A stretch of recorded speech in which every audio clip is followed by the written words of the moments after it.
we're simple creatures. We're just thinking about the inevitable man cave. That's all that's on our minds at any given moment. Yep. When is Hunter Lipke going to score his first career touchdown? I mean, yeah, it's just natural at this point for every man to be like, man, Hunter Lipke, he's special. Alrighty, welcome everybody back to another video here on the channel. If you don't know who I am by now, my name is David. I also go by Miller Football, and I am currently doing a series here on this channel where I am talking about all 32 teams in depth leading up to the 2023 NFL season. And because I'm a Chicago Bears fan, I can't provide like that personal insight on every team. So I'm reaching out and getting fans of all these teams to come on and talk with me. If it's not apparent by the hat on the head of the gentleman to my right, I definitely didn't point the wrong way the first time. We're going to be talking about the Dallas Cowboys today. And I think for the first time, this is an episode where I have both guests returning the same exact lineup from when I did this series last summer. So of course, to my right, we've got the man, the myth, the legend, the possible Twitter troll, Tristan Davis, and then below me, the legend, indeed. And then below me, of course, we've got Garnett. So before we jump into this, fellas, how are we doing today? I'm doing pretty good. Ready to talk about my favorite team that I'm actually a little optimistic about because I was very pessimistic about them last year. Mm-hmm. Yeah, I'm doing pretty good. Just ready to talk about the Cowboys and shit on the Eagles. Fair enough. Before we start, Tristan, what jersey are you wearing right now? It is a Micah Parsons. Oh, okay. I don't know if this is going to work, but it's a Micah Parsons baseball jersey. Okay, that's sick. I'm about to say that looks really cool. I thought for a second you were wearing a Yankees jersey and just really, playing into the whole my team's my teams are hated by everybody thing. No, I just dropped my phone into the trash can. That's valid. Love that. It's got Love that. ramen all over it. That's terrible. You say it's got ramen all over it or vomit all over it? Ramen. Oh. It's been an interesting start. Oh no, this has been a great start. Listen, the more chaotic, the better it is, honestly. Like I'm not gonna sit here and pretend like I'm some, stuffy professional. I like to fuck around. I'm all for it. I'm all for the chaos. My camera fell over. Yeah. But speaking of chaos and things just being really, for lack of better words, fucky. Obviously, it's been a few months since the end of the season, and the Cowboys season ended in a very, very interesting way. As always. So in hindsight, how do we feel about the Zeke play? Okay. I'll start with this one. So I was driving home from downtown Dallas from visiting my dad when he was in recovery from his liver transplant. And I had watched the game with him, and it had gotten a little bit later than what I was wanting it to be. So I was driving home during our last drive. So I didn't get to watch it until I got home.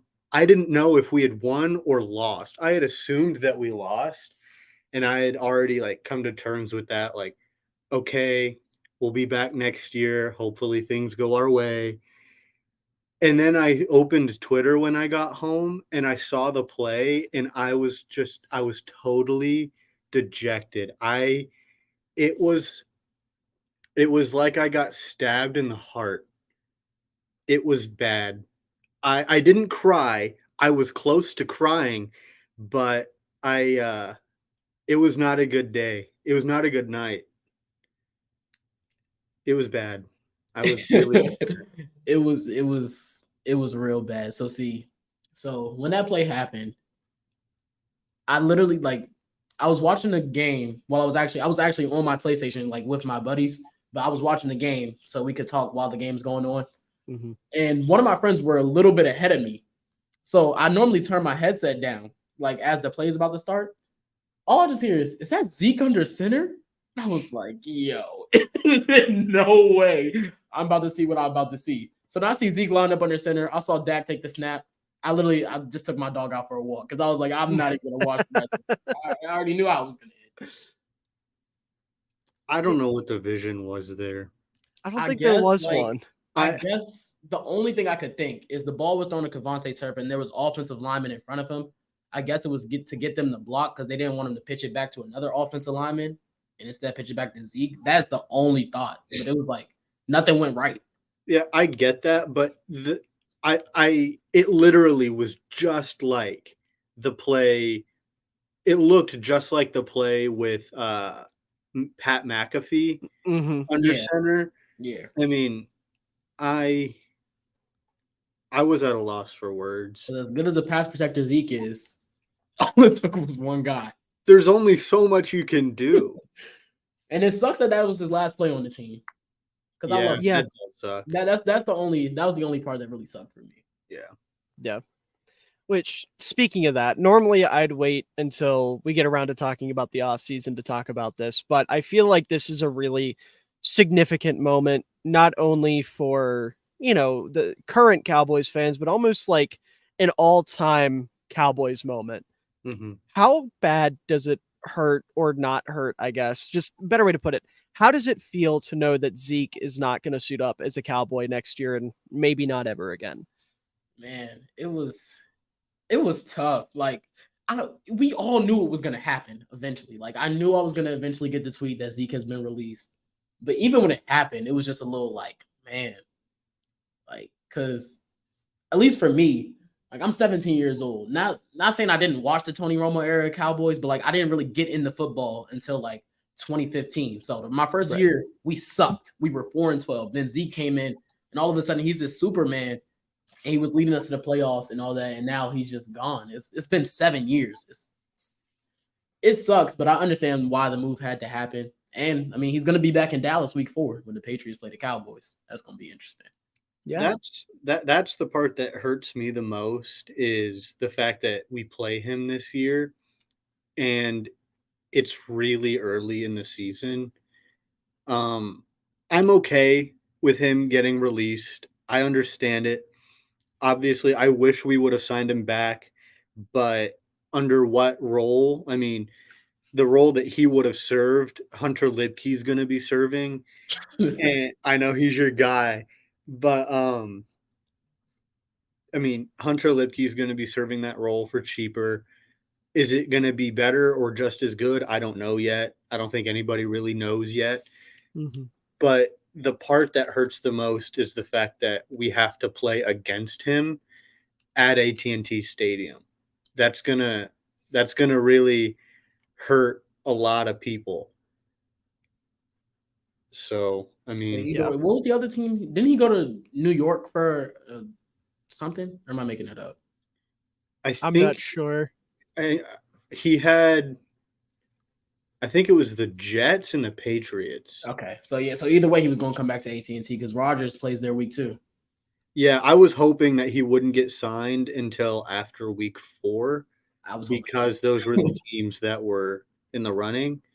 But at the same time, like I hope Zeke goes out and plays extremely well. I don't wish any harm upon the guy. I hope that he's an all-pro level running back for them because I love him so much. He's the first jersey I'd ever bought. He was the first player in Cowboys history, or I guess the second player behind Dez Bryant, where I would just sit back and just marvel at what he does because, I was a fan before we drafted Zeke, but when we drafted Zeke, that's when I really, really got into football. And so it's kind of like I've only known Ezekiel Elliott football in Dallas for however long he was here, like 8 years, 7 years. And so seeing him go, it sucks. I would have rather him retired, but there's only obviously I don't have any pull on that. If I did, then I would have had him signed back, but it stinks. Yeah. And I mean, like you guys said, it almost had to happen. That's the sad reality of this sport is it doesn't care about your feelings. It doesn't care about your connections. It doesn't care about who your favorite player is. When you have a guy, who just isn't providing the value they once did, they got to go. And And I know that all too well. Kyle Long was my equivalent of this. Granted, I didn't have to watch the Bears play against him. I was lucky enough that, he didn't play for a little bit and then he went to the Chiefs and the Bears didn't play the Chiefs the year he was there. And, I know that might sound crazy. You guys are talking about an all-pro running back. I'm talking about a guard that made the Pro Bowl twice. But like that, for me, like you guys said, was my guy, right? So I I don't know think it's really that different. No, it's not that different. And the reason I say it's not that different is because Zach Martin almost not coming back. He's my favorite player in Cowboys history. Yeah. Every day, every morning when I would wake up, every night when I would go to sleep, I would scroll frantically through Twitter, be like, any Zach Martin updates, anything. I need something. I need him to come back. And when he came back, when he signed his contract, I am not afraid to admit it. I was jumping up and down, and I was so happy because I know how much he means to our team and how much he means to me personally. Like Zach Martin is that guy for me. So it's nothing about guard, running back, quarterback. No, but I'm saying like the success in the league, right? Because Zeke was like the guy in the NFL for a little bit there. He was the premier running back. Kyle Long was damn good, don't get me wrong, but his longevity wasn't really there. And also he was the starting right guard on a really shitty Bears team. So like the quality of player is a little bit different. But my point is I understand your pain, right? Like I absolutely get a guy who, for both of you, someone who came in right when you were starting to get into football, and then now that you're deep into it, having him go, it sucks. It really does. I understand that completely. But, again, like you guys said, it kind of had to happen. And I think both sides are going to be better off for it because I think Zeke getting respectfully more money than he should probably be getting in New England. Like I thought they paid a little rich for him, but props to him. I'm glad he got overpaid, right? I'm all for running backs getting overpaid, right? Because it's so hard for any of them to get paid, period. And then, like Tristan said, Cowboys brought in a little bit of a replacement in Hunter Lipke, who we'll talk about when we get into the draft because I have many, many good things to say about that man. Obviously, he won't replace Zeke. He's not Zeke, but he'll play the role the same way. But yeah, I feel for you guys. I really do. I know Cowboys fans sucks. Yeah, I was just getting ready to say, I know you guys get dragged through the mud and the dirt, and I'm sure there were a lot of people about ready to like dance on the grave of Zeke's career in Dallas, but I really do feel for you guys. I know the pain. And then Tristan actually jumped the gun a little bit. I had another question I wanted to ask before we start talking about what happened last season. What are your thoughts on the whole Zach Martin saga situation, whatever you want to call it? It was weird.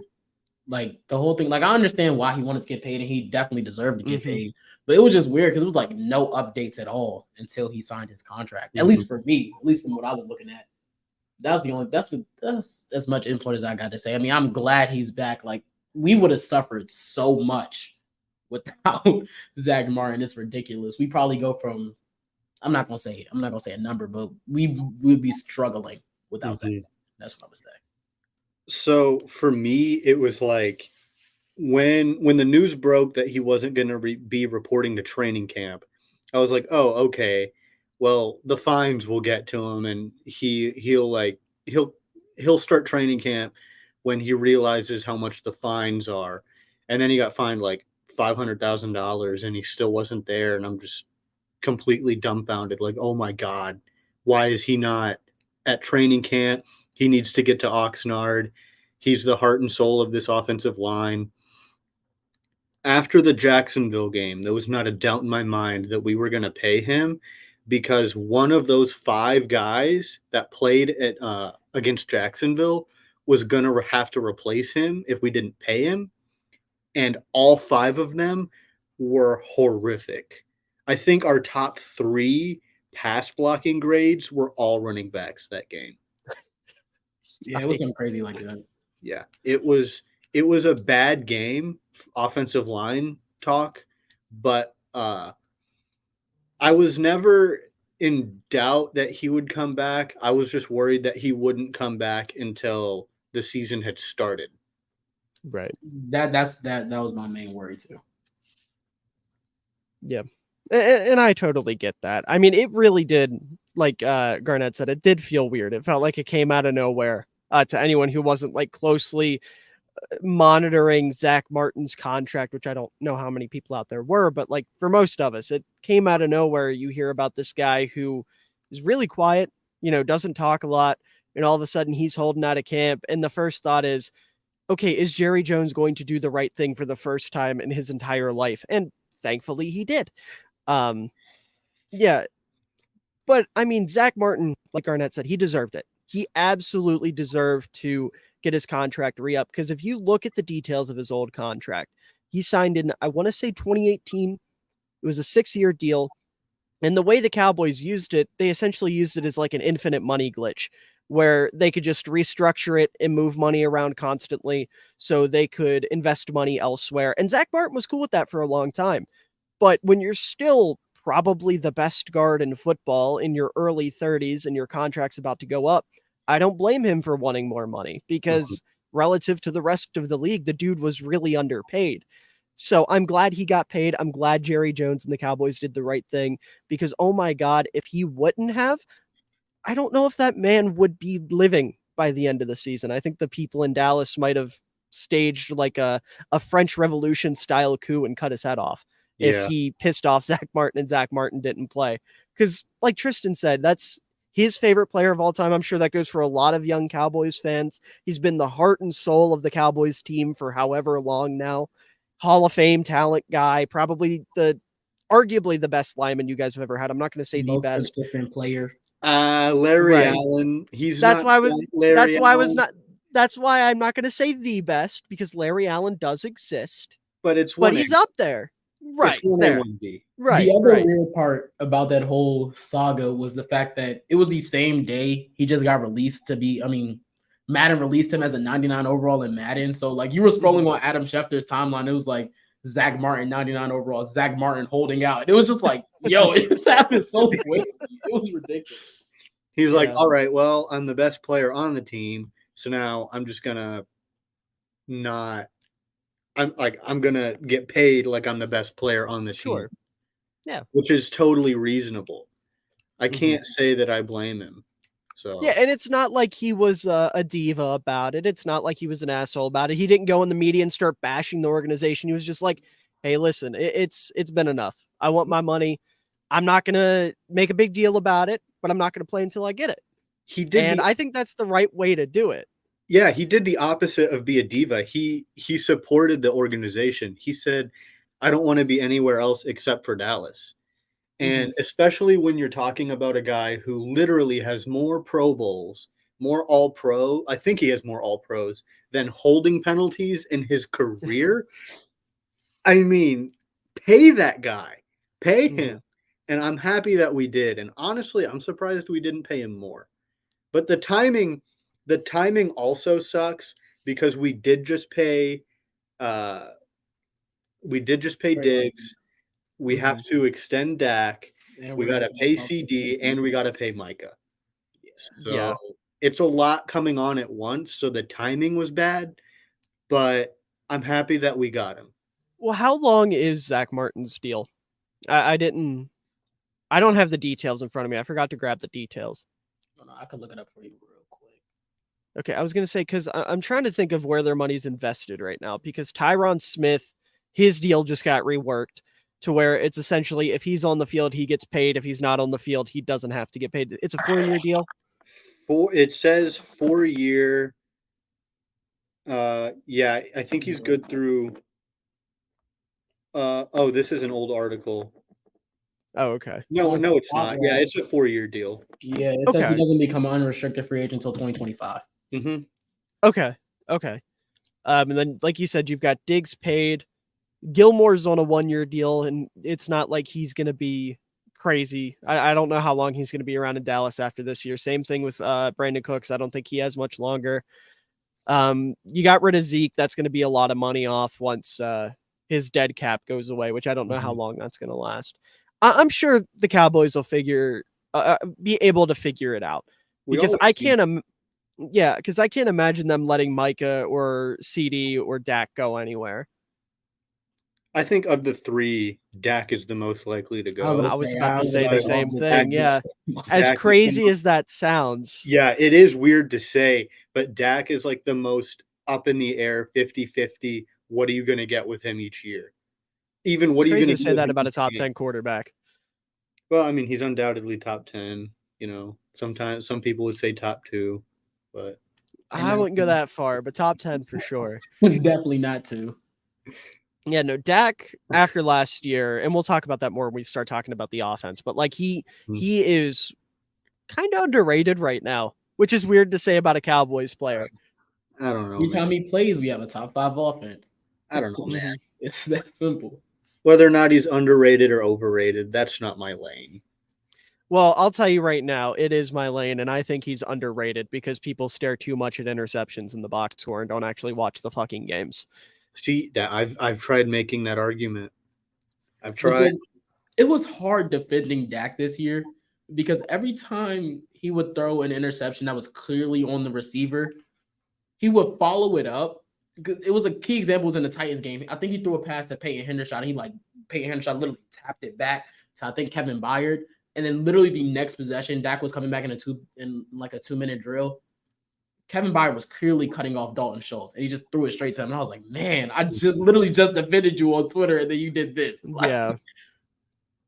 Yeah, that's why I try not to live tweet things because it always comes back to bite me. Like, wow, what a play by Dak. And then the next play, it's a pick six. It's like, wow, what are you doing? Oh, I was at that Commanders game. at the end of the season. Oh, that might have been one of the worst experiences I ever had with football because I remember I was on the opposite sideline from where he threw that pick six at. Mm-hmm. He literally threw the ball to Kendall Fuller and he dropped it. I was like, all right. I turned to the dude to my left. It was a Commanders fan. I was like, all right, he's probably not going to do that again. Next play, throws the pick six.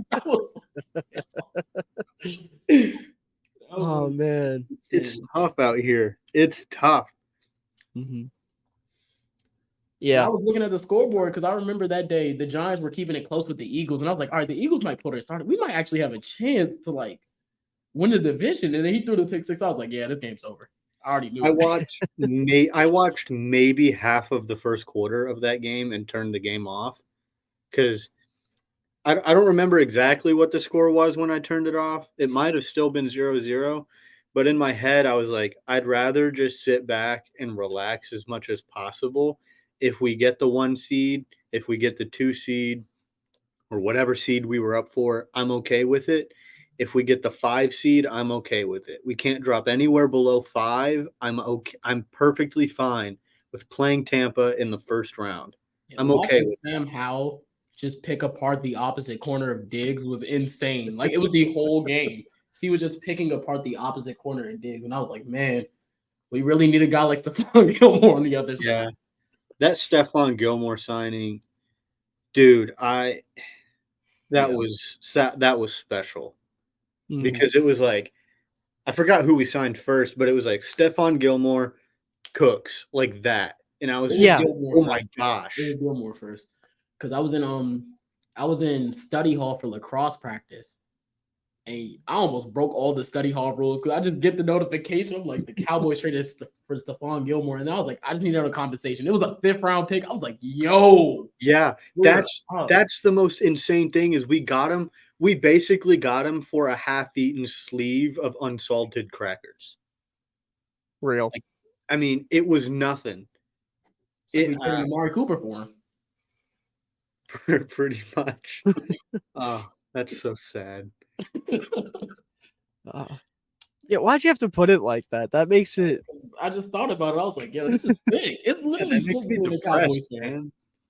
That makes me depressed. All right, well, speaking of the offense, alongside Amari Cooper, who's been gone for a few years now, another person departed, and that is offensive coordinator Kellen Moore. So I gotta ask, what are your thoughts on him being gone and being replaced? Do you think he should have been fired, or do you think he may have been scapegoated for a certain large individual that may or may not be the head coach? I have the most love-hate relationship with Kellen Moore because sometimes he has some crazy play designs, and I'm like, okay, this is why you're the offense coordinator. And other times, he has some crazy play designs, and I'm like, this is why you shouldn't be the offensive coordinator. Like Yeah. I said, going to that Commanders game, it was literally curl, slant, curl, curl, curl, curl. I'm like, we don't even have the receivers to create separation. Like Noah Brown was our wide receiver 2 last year. Like he's in Houston, and then Dalton Schultz, who I feel like he just played worse as the season progressed. Like He did. And he was our second leading receiver. And it was like, I remember Noah Brown and Dalton Schultz, they were like our 2 of our top 3 target getters. They were like last in DVOA or whatever the advanced metric was. And I'm like, maybe it's the team around him. And I'm like, I think it's a combination of both Kellen Moore and the team that was ultimately scapegoated last year. I think that I said this on Twitter before we fired him. I said, I think our offense was good in spite of Kellen Moore. And I got a lot of backlash about that because people were like, you're not good in spite of your offensive coordinator. But I think that it was a very rare case of our play calling was so weird where it was like we would run the ball on 3rd and 15 and we would run like 5-yard curl routes on 3rd and 15. And then we would take deep shots when we didn't need to take deep shots. And it was just like the plays were good, but when they were being called and how they were being used, that was a problem for me. It was a vanilla offense, but it was used in the way where it was like, let's catch the defense off guard by running it when we're supposed to pass it. And one thing I will say, though, is our red zone offense with him was spectacular. It was really He good. knows how to coach. He knows how to call a play in the red zone like his life depends on it. That's one thing I loved about him. But it's getting the drives started where I feel like we won't – like I feel like if we get a first down, we're probably going to score. But also it's like 1, 2, 3 plays like that, and then we're punting. It's one or the other, and I didn't like that kind of inconsistency. Yo, the Jaguars game, that was one of the worst games I've ever watched in my life, just because everything was going so well, and then it just stopped, and like everything changed. Exactly. Like I hope with this new offense, and I hope with Mike McCarthy calling the plays, that we can keep our foot on the gas and not let up and not get conservative and just keep pouring on points, because it, like every year there's a handful of games where we're up by 21 and then it's like 21-17. And then we're down, and then we're up, and then we're in a dogfight, and then we don't know if we're going to win or lose. And it's stressful because when we could be up by 42 points, now it's, 28-26, and they have the ball driving and need a field goal to win. I don't like that. Speaking of that Packers game where we were up 28-14, I was at Disney World in Florida while that game was going on. So I'm over here sitting here with my little cousin trying to get on rides, watching the game in between rides. And I'm like, okay, we go up 28-14. I'm feeling a little comfortable. Then I don't know who scored. It might have been Christian Watson because he had like 4 touchdowns in that game. But Christian Watson scored, and he just scored again. And I'm like, yo, hold on. Chill out for a second. I need to watch this game. And then I watched overtime, and I was like, man. I remember my cousin was next to me. He was ready to throw his phone away. I was like, this is sick. Like, we really threw away our chance to like win the division this year with that game, Green Bay game, the Jacksonville game. It really ruined our Washington and really ruined our chances. Yeah. I was sitting in the UTSA dining hall eating horrible pizza, and we went up 28-14, and I was thinking to myself, they have Aaron Rodgers. They're not going to lose this game because Aaron Rodgers doesn't lose to Dallas. That's one thing he doesn't do. Literally. So the whole game, I was like, it doesn't matter how much we're up by. He's going to win. He also doesn't lose to the Bears. They did. All right. You didn't have to say it. All right. Is that what Listen, it goes without saying, okay? But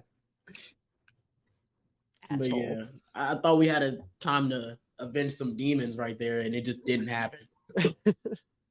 Yeah, you'd think with the year Rodgers had, and with how good the Cowboys were last year, at least on paper, they could have It was like 3 and maybe 6 right the versus ship a 7 little and bit. 2. I thought it was, and then that's really what Yeah. sparked the Packers running the second half of the year. See that the Packers going on that run in the second part of the second half of the year, that made me feel a lot better about the loss, because then it was like, okay, now it'll go down as a loss against a playoff team, and then they lost to Detroit and were out of the playoffs. And was And then like, same with Jacksonville, because I remember when we played Jacksonville, they only had like 4 wins at the time. And they rallied off games. I remember that game against Baltimore. That game was crazy with Jacksonville. Mm-hmm. People just find their wins, and then that went down as a loss against a playoff team. People just find their rhythm against us for some reason. Trevor Lawrence, he was doing the same thing. He was just attacking the corner opposite of Diggs. Like Zay Jones had a crazy touchdown. That was the best part about the Bears-Cowboys game last year, is we could have also done that. Oh, we didn't have any fucking receivers that could have even beat whoever was opposite Diggs. That's how bad the Bears receiver room was last year. When also, Justin Fields real quick, okay, yeah, you didn't have to bring that up. I was about to bring that up. Like, can we talk about that? No, I wanted to talk about how horrible of a uniform matchup that game was. Like, nothing to do with football. Orange against blue. Orange against blue, yeah. It was awful. It was awful. It was awful, but I liked watching it because you very rarely get color versus color games. I hate color versus color games. I like them. I hate it. I like them. I like them a lot more in college, I'll say. Fair. Like Oregon versus Oregon State, the highlighter orange versus the highlighter yellow or green. Mm-hmm. Like, those games are always fun to watch. UTSA played Houston this year. Houston was all red. We were all blue. That was a great game to watch. It was very aesthetically pleasing. But watching the Cowboys Bears game on TV, it was a headache. Yeah, and the shitty thing is, I don't actually care about it. I was just gonna bring it up so we didn't talk about Fields jumping over Micah, but somebody had to bring it up anyways. No, that was a crazy play. That was a crazy. Was not a. Like I said, I was watching the game with my friends, so my headset was actually up because I think we were winning, and I was just like, they was like, "Is he down?" I just look up and I'm like, "He just jump over." I don't know what he was thinking. He was thinking, "I don't want to get hurt." Okay, but you gotta kick him with your foot. I know. Okay, I know. He cleared him too. He had some hops on it. Listen. He probably thought he was down. Like, I'm sure Fields has said somewhere something about it, because there's no way he hasn't been asked about it.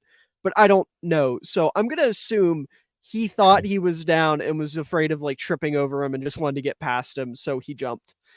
And yeah. Part of me wanted Micah to be down because I like Fields so much. I didn't want him to face that scrutiny, because I was like, we're already winning. We're already gonna win. I just don't want it to be salt on the wound, you know? Listen, everybody makes a goober play from time to time. Remember when Brady thought he had 5 downs? Like, if he can do that, anybody can make a mistake. Yeah. It's not actually the end of the world, but it is kind of embarrassing. But anyways, jumping over to what happened to the Cowboys last season. This was a team with a 12-5 record. They were second in the NFC East. And as Tristan mentioned, there were a couple games where they kind of pissed away their chances at winning this division. They absolutely could have taken it from the Eagles if they had won a couple games that they should have won. But they were 8-1 at home, 4-4 on the road, and then 3-2 in their last 5. So finished the season a little rocky. Obviously, Garnett mentioned that Washington game that we're just going to leave it at that. I don't need to, I don't need to rub any more salt in the wound than has already been brought up. Can I say one more thing about that game? Absolutely. I mean, if you want to rub salt in the wound, go for it. I'm not going to do it. This one dude, he found me before the game. He saw me I had a Micah jersey on. And he was like, because they were giving out these towels. And he was like, I'm going to give this to you after the game to wipe your tears away. So I just laugh it off. I'm like, all right.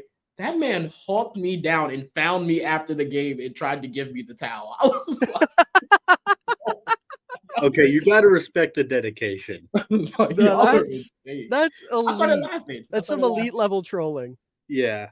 That's great. That's something that all I had to say was, hey, y'all gonna be watching us next weekend. But at the time, I had no clue what we were gonna look like against Tampa. Oh god. I'm glad your experience with a Commanders fan at a Washington game was positive. Because when I went to, it was the Redskins at the time, the Bears-Redskins game on Monday Night Football a couple years back, all I got was a bunch of old people shooting me dirty looks every time I celebrated because the Bears were like absolutely whooping the Redskins. And anytime anything would happen, I curse. I'm not going to lie. I have a foul mouth. So I jump up and I'd be like, that's what I'm fucking talking about. And I'd do it, and I'd have some old lady or some old guy look back at me like I just called his mother a whore. Like it was very judgmental, which is ironic, but listen, I have much love for the Commanders now. Okay, like now that Dan Snyder's gone, I feel much love for that fan base. I know that's probably bad to say on a Cowboys video, but yeah, I mean, deserve I'm not gonna lie. good I'm not things. gonna They deserve that. I like the Commanders like fan base a little bit. I mean, that's probably because I'm from Maryland, so like I see where they're Right, coming and from. I'm in the same boat. Yeah, I see where they're coming from. Like I like Yeah. Commanders fans because they've been put through the ringer, and I know what that's like. Mhm. I'm impartial on Giants fans because I had a bad experience in New York City when I was 12, but for the most part, like they're pretty cool. And then I don't like Eagles fans. And it's the same way. Yeah. Yeah, that's how I am. I like Lions fans. I'm impartial towards Vikings fans, and I fucking hate Packers fans. Yeah. So I feel that. I feel like every division's like that. You have one team you hate, one team you don't care about, and one team you kind of feel bad for. Except for the AFC North. I was about to say. Oh no, they all want to kill each other. They all hate everybody in the division, out of the division. They don't want anything to do with anybody. Yeah. It's weird. True, that is the one exception. That's fair. And it's even like even when the Bengals were bad, like Ravens fans still hated them. And I was like, yo. Yeah. It was funny to watch though. I'll say that. Yeah, like it's so fun. Even now, like old stuff that happened, the way they'll act over it. Like I remember I made a video where it was some random TikTok of like just old players that I liked from my childhood. Oh, I did one for every team. And for the Bengals, I put James Harrison because he was there for like maybe half a year. And I literally just did it to piss off Steelers fans. And it worked well. They were so mad at the idea of their glorious James Harrison being in a Bengals uniform. There's some teams, I'm not going to call them out, but some teams, their fan bases get so angry over nothing. Like Bears Lions fans are one of those fan bases. Lions fans, you can say whatever you want to them, and they'll be like, yeah, that's what's up. And then there are other fan bases where you'll be like, yeah, I just think my team's better. And they'll be like, do you want to fight right now? Like, yeah. I will find your address, bro. That is a solid 98% of Bears fans. It is. I'm not afraid to say that because I interact with them constantly. Like it's wild. We started about the Bears fans after where he was ranked on top 100. Oh my god, the top 100 is a joke, dude. It is. It's a sham. But looking at some of the numbers for the Cowboys last year, something I've been looking at a lot with this series is the EPA per play numbers. We talk about them, and then I talk about the schematics to kind of give context to them. So this was a team that was 13th in rushing EPA per play, 9th in passing, 13th in run defense, and 3rd in coverage. So across the board, pretty good. And then also, when it comes to points scored, they were 3rd in points scored with 467, a very high-scoring offense. 6th in points allowed with 342, and then 5th in point differential with 125. So out of those numbers, is there anything that sticks out to you that maybe you want to see more of next year, or something that, maybe you didn't expect, or backs up something you saw on the field or something like that? For as good as a team we were against the run, it felt like that was our very weakness. Like we went out in the offseason and got Mozzie Smith in the draft just to shore up the run defense even more. And it was like, you couldn't really pass on us as you see by the numbers, but like the run, right? It was working very well up the middle. Like we have guys like Osa Digazua, but they just like, sometimes they're like too small. We really needed a space eater, and that's what we got with Mozzie. So I'm hoping the defense can return to be one of the best in the league. And shout out Dan Quinn for staying. I don't know what we're doing to make him stay. I think he just likes it. Shout out Dan Quinn for staying. He's my hero. He's my going hero. Back to the 2020 defense and looking how much it changed over like 2 years, I was like, when I was unsure about Mike McCarthy, I was 100% in on Dan Quinn being the head coach. But now that I'm like, Mhm. I'm okay with Mike McCarthy, I still want Dan Quinn to be the head coach. But at the same time, what we have right now is just working so well. Mhm. But back to your question, something that stood out to me was the point differential, because I feel like we were in a lot of close games last year.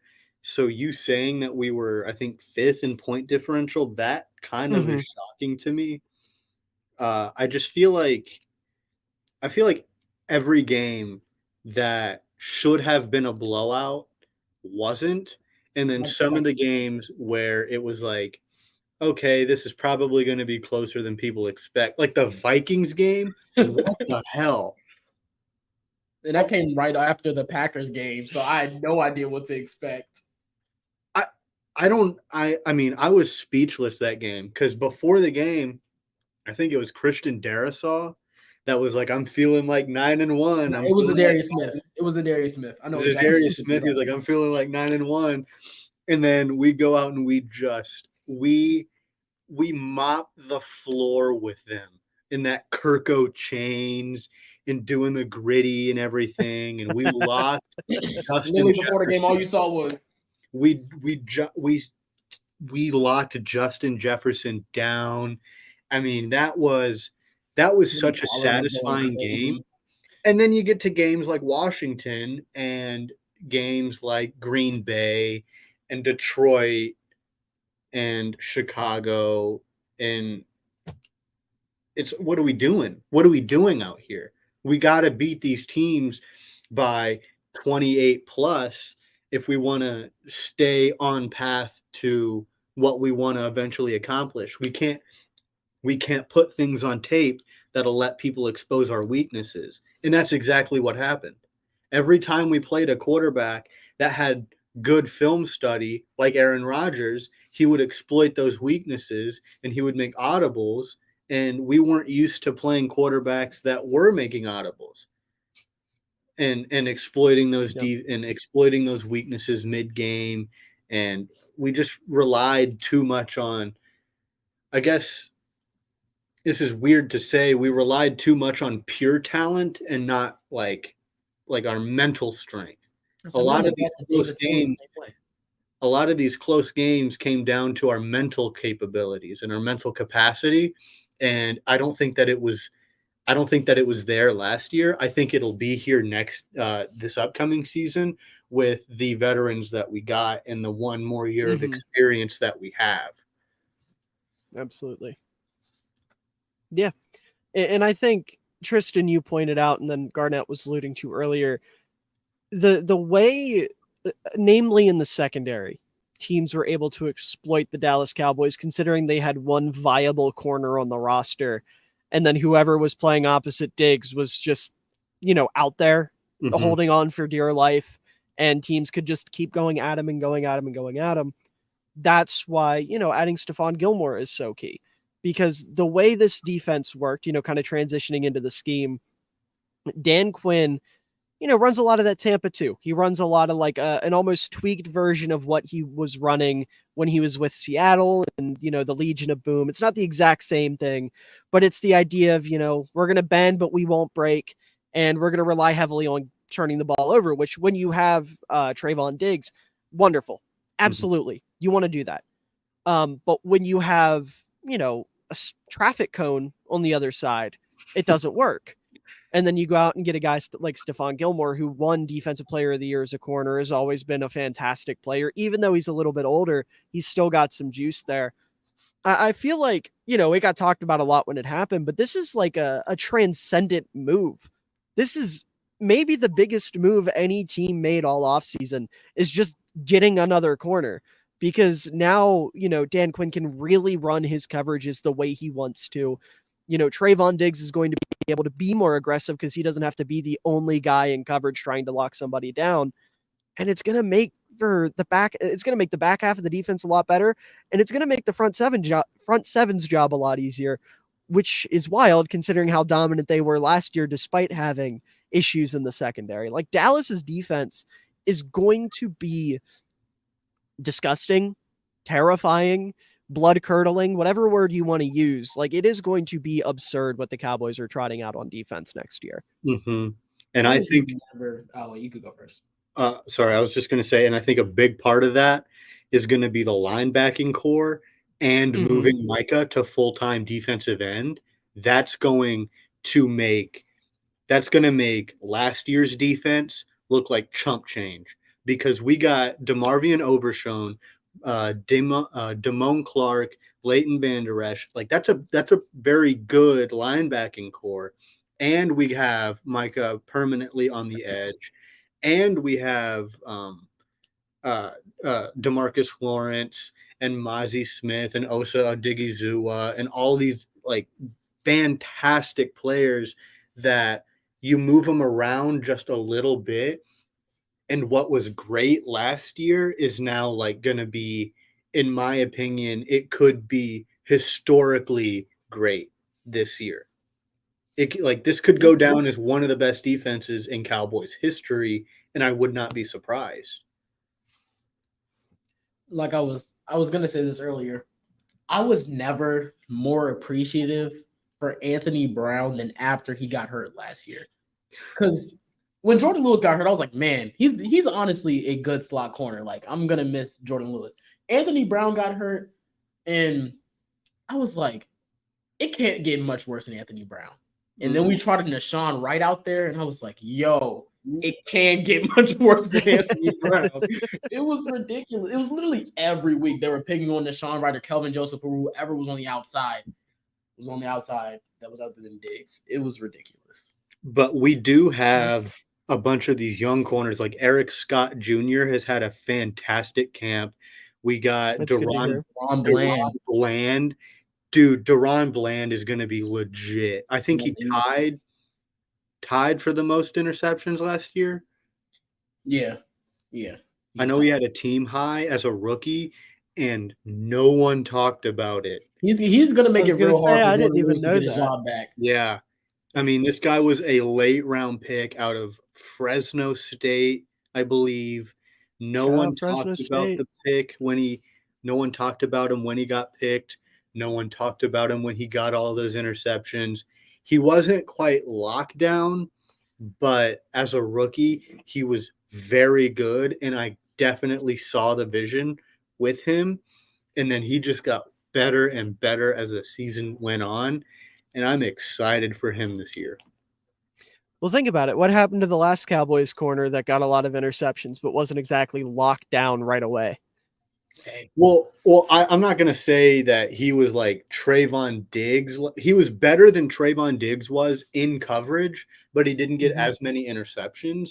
But I think but Trayvon Diggs' interception number, I'm not asking anybody to match that. If you're getting, I'm just saying. You said team high. That's good enough for me to make that comparison. Yeah, for sure. I'm just saying that I think he didn't get as many yards put on him because of the way that he was used. I gotcha.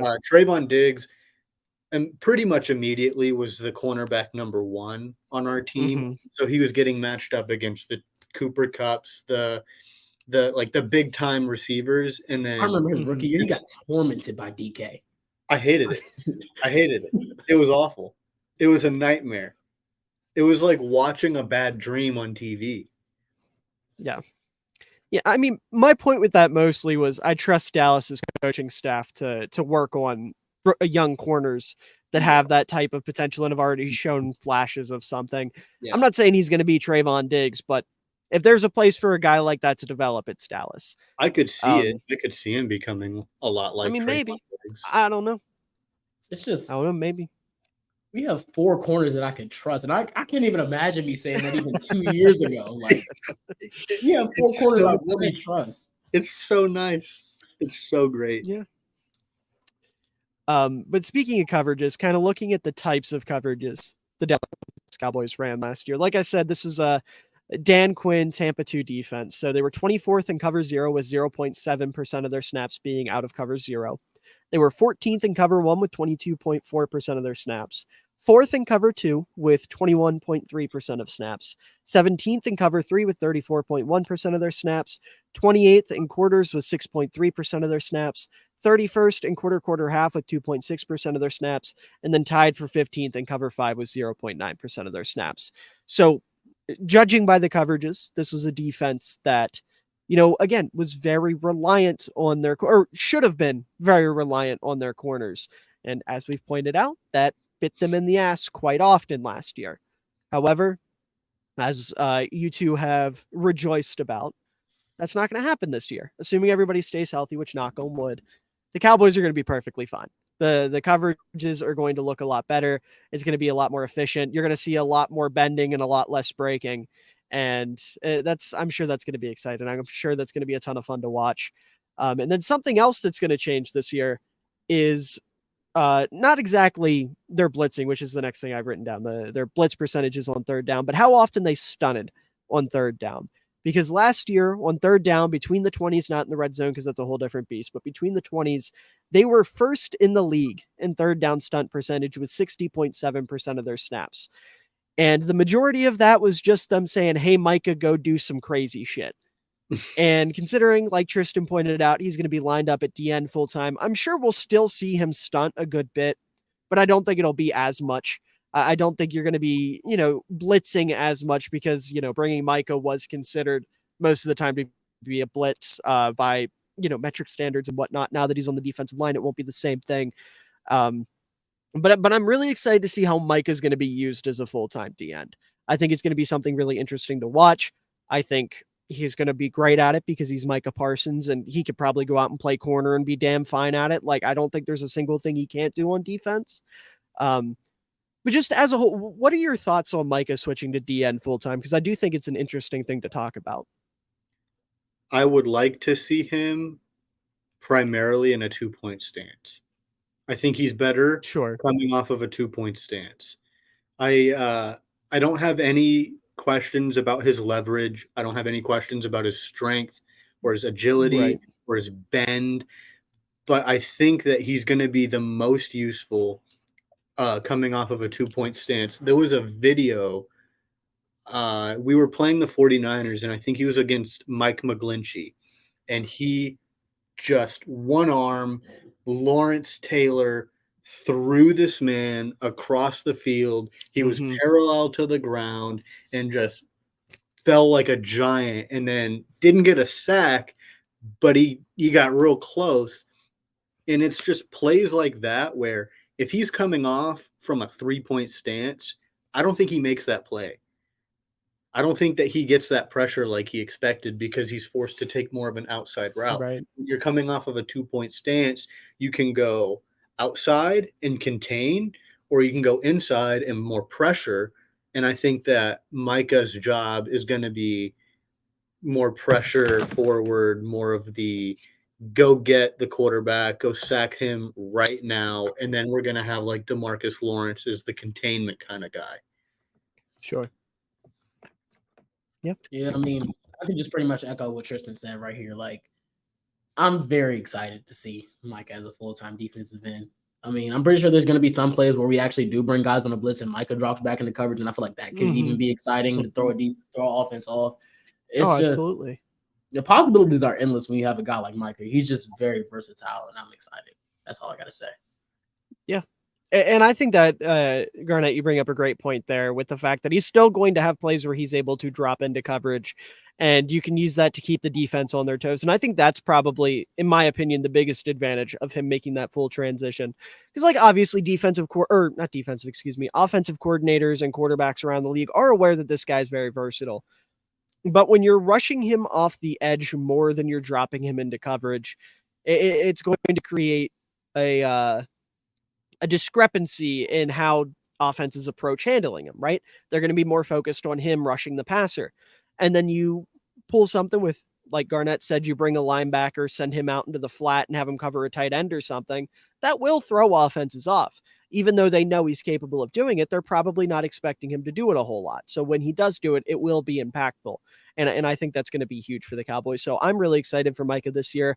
I also think this is good for him for the sake of narratives. I know I'm not sure how much Micah himself cares about that, but I'm sure Cowboys fans, there's the argument of the best edge rusher in the league, and Micah Parsons kind of gets put lower on that list, I feel like, because he hasn't been a full-time edge. And I think after this year, that's going to change completely. And he's going to be right up there in conversations with Nick Bosa, TJ Watt, Max Crosby, whoever you want to throw up there. So Cowboys fans will have fun with the narratives that they can push after this year, and they'll be justified, right? They'll have ground to stand on. I feel like a Browns fan anytime I talk about Micah Parsons, just because like every year you see Browns fans. I mean, a guy who I would say is blatant. He will always pick Myles Garrett to win Defensive Player of the Year. I'm going to always pick Micah to win Defensive Player of the Year until he wins it. Like, I love that guy, man. Which, I mean, being runner-up 2 years in a row, it's just a matter of time. Yeah. Unless he like falls off of the face of the earth or something, there's no reason that you shouldn't pick him. Or there's no reason that he shouldn't be a viable option. Like, no one's going to be like, oh, that's a dumb pick for Defensive Player of the Year. It's not like you're picking, I don't know, some shit player. I can't think of people right now. But it's not like you're picking some like weird guy that people have heard of, but he's like not really all that good. It's like you're picking a very obviously, very like probably the best defensive player in the game right now. For sure. Yeah. But transitioning away from the defense and looking at the offense, I do have the percentages and whatnot of the types of plays they ran last year. Now, this will change, obviously, because Kellen Moore is out of the building, and it's Brian Schottenheimer was brought in to be the offensive coordinator, right? Yeah. Yeah. Okay. Just wanted to make sure. I believe it's Brian. Mm-hmm. But starting out with the run game, last year this team was very, zone run heavy, and that's just kind of the way football is now. Most teams are zone run heavy. Now, relative to the rest of the league, their numbers were actually pretty low, but in terms of their own percentages, like how often they ran it against other types of concepts, it was their most ran. So we look at it, they were 14th in inside zone with 26% of their run plays being outside zone, not inside zone. I already fucked up. They were 20th in inside zone with 20% of their rushing plays. They were tied for 11th in duo with 19%, tied for 25th in power with 5%, tied for 15th in counter with 6%, tied for 13th in draw with 3%, and then 7th in pin and pull plays with 12%. So I'm not going to sit here and act like a Schottenheimer run game expert. I don't know what his run game is going to look like next year. All I know is we're going to see a fullback in it, and there's going to be a lot less 12 and 13 personnel, and that makes me very happy because fullbacks are great. Please use them more often. Hunter Lipke is a god amongst men, and we'll talk about him more when we get into the draft. But yeah, the run game, it was fine last year. Tony Pollard's great. I'm sure it feels great to have him around, even if he's a little unhappy with the whole franchise tag thing. I'm sure that'll get sorted out at some point. Yeah. But there's really not a lot to say, right? Like the Cowboys run game was the Cowboys run game. It was good. 13th in the league in EPA per play, like nothing to complain about, but nothing to rave about. Jumping over to the passing game, though, I'm not going to rattle off all these stats because, again, it doesn't really matter. It's going to be different than what's going on next year. The only thing that will stay the same, and honestly maybe even go up, is how often they ran play action. They ran play action on 28.5% of their passing plays last year, which was good for 13th in the league. Schottenheimer is very much I'm going to run the ball, and then I'm going to build the pass game off of that through play action, kind of old school in a way, a little traditional. And so that number will probably go up. But this is a team that liked to air it out a decent bit last year. They got the ball out pretty quickly. Again, just stereotypical Cowboys with Dak Prescott offense. It'll be better next year with Kellen Moore gone, hopefully. I still like Kellen Moore as an OC, but it's very apparent he was not the fit in Dallas. I will say I'm a little concerned because Mike McCarthy's calling plays. I don't know how you guys feel about that, but yeah, what are your thoughts on that? How do you feel about Mike McCarthy being the play caller next year? I mean, for me, it's going to be more of a look and see type thing because I understand the concerns with Mike McCarthy, but it has been a minute since he's called plays back in Green Bay. So maybe he actually did learn something. I mean, we're going to see, firsthand week 1 Sunday Night Football against the Giants, but it's going to be more of a look and see type thing. I hope we get some more variety and he doesn't get stale after a while, but he might get stale after a while knowing McCarthy. I am confident until further notice. That's kind of my idea on the whole thing. He called plays with Aaron Rodgers. He made that's kind of wrong for me to say that he made Aaron Rodgers look good because Aaron Rodgers makes Aaron Rodgers look good.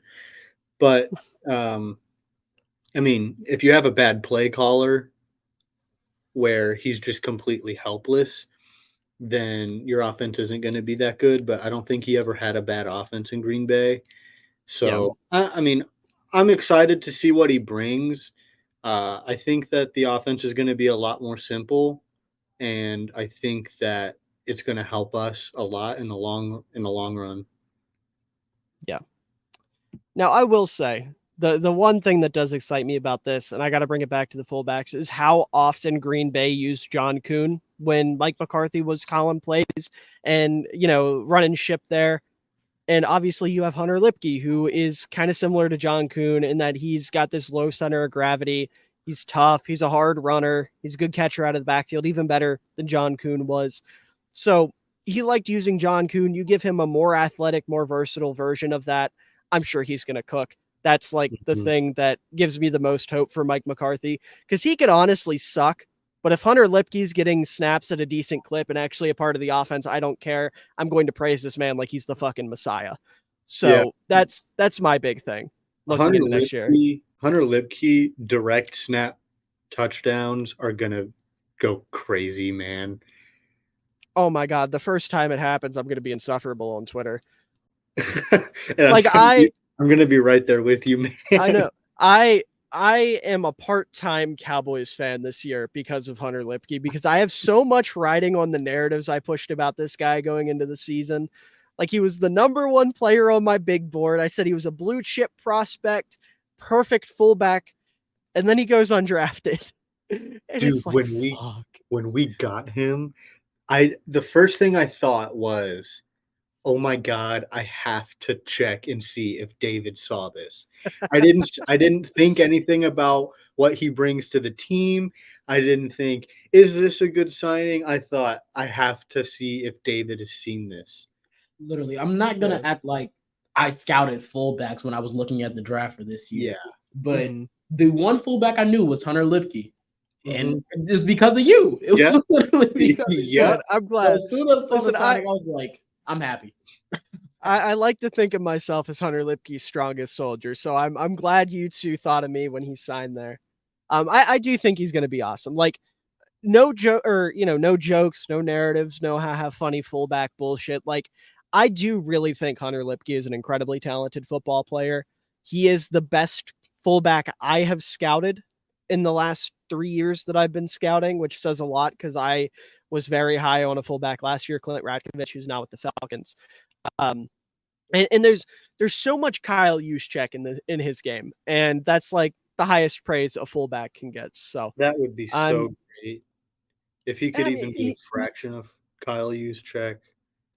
Well, they're really similar in the sense that, like, Lipke was a fullback last year, but he lined up at tight end a lot. And Kyle Juszczyk came out of college at Harvard as a tight end. He was like all conference twice, real big part of their offense there as a tight end. And then he had to move to fullback because he was too short to play tight end full time in the NFL. And Lipke's kind of the same way. He's like 6'1", I think, maybe a little shorter than that. Either way, he's like built like a fullback. This is going to sound crazy, but I stand by it. It's almost like he's built. No, that's too far. He's built like prime Andy Janovich and runs like prime Andy Janovich, but he catches the ball and moves like Kyle Juszczyk.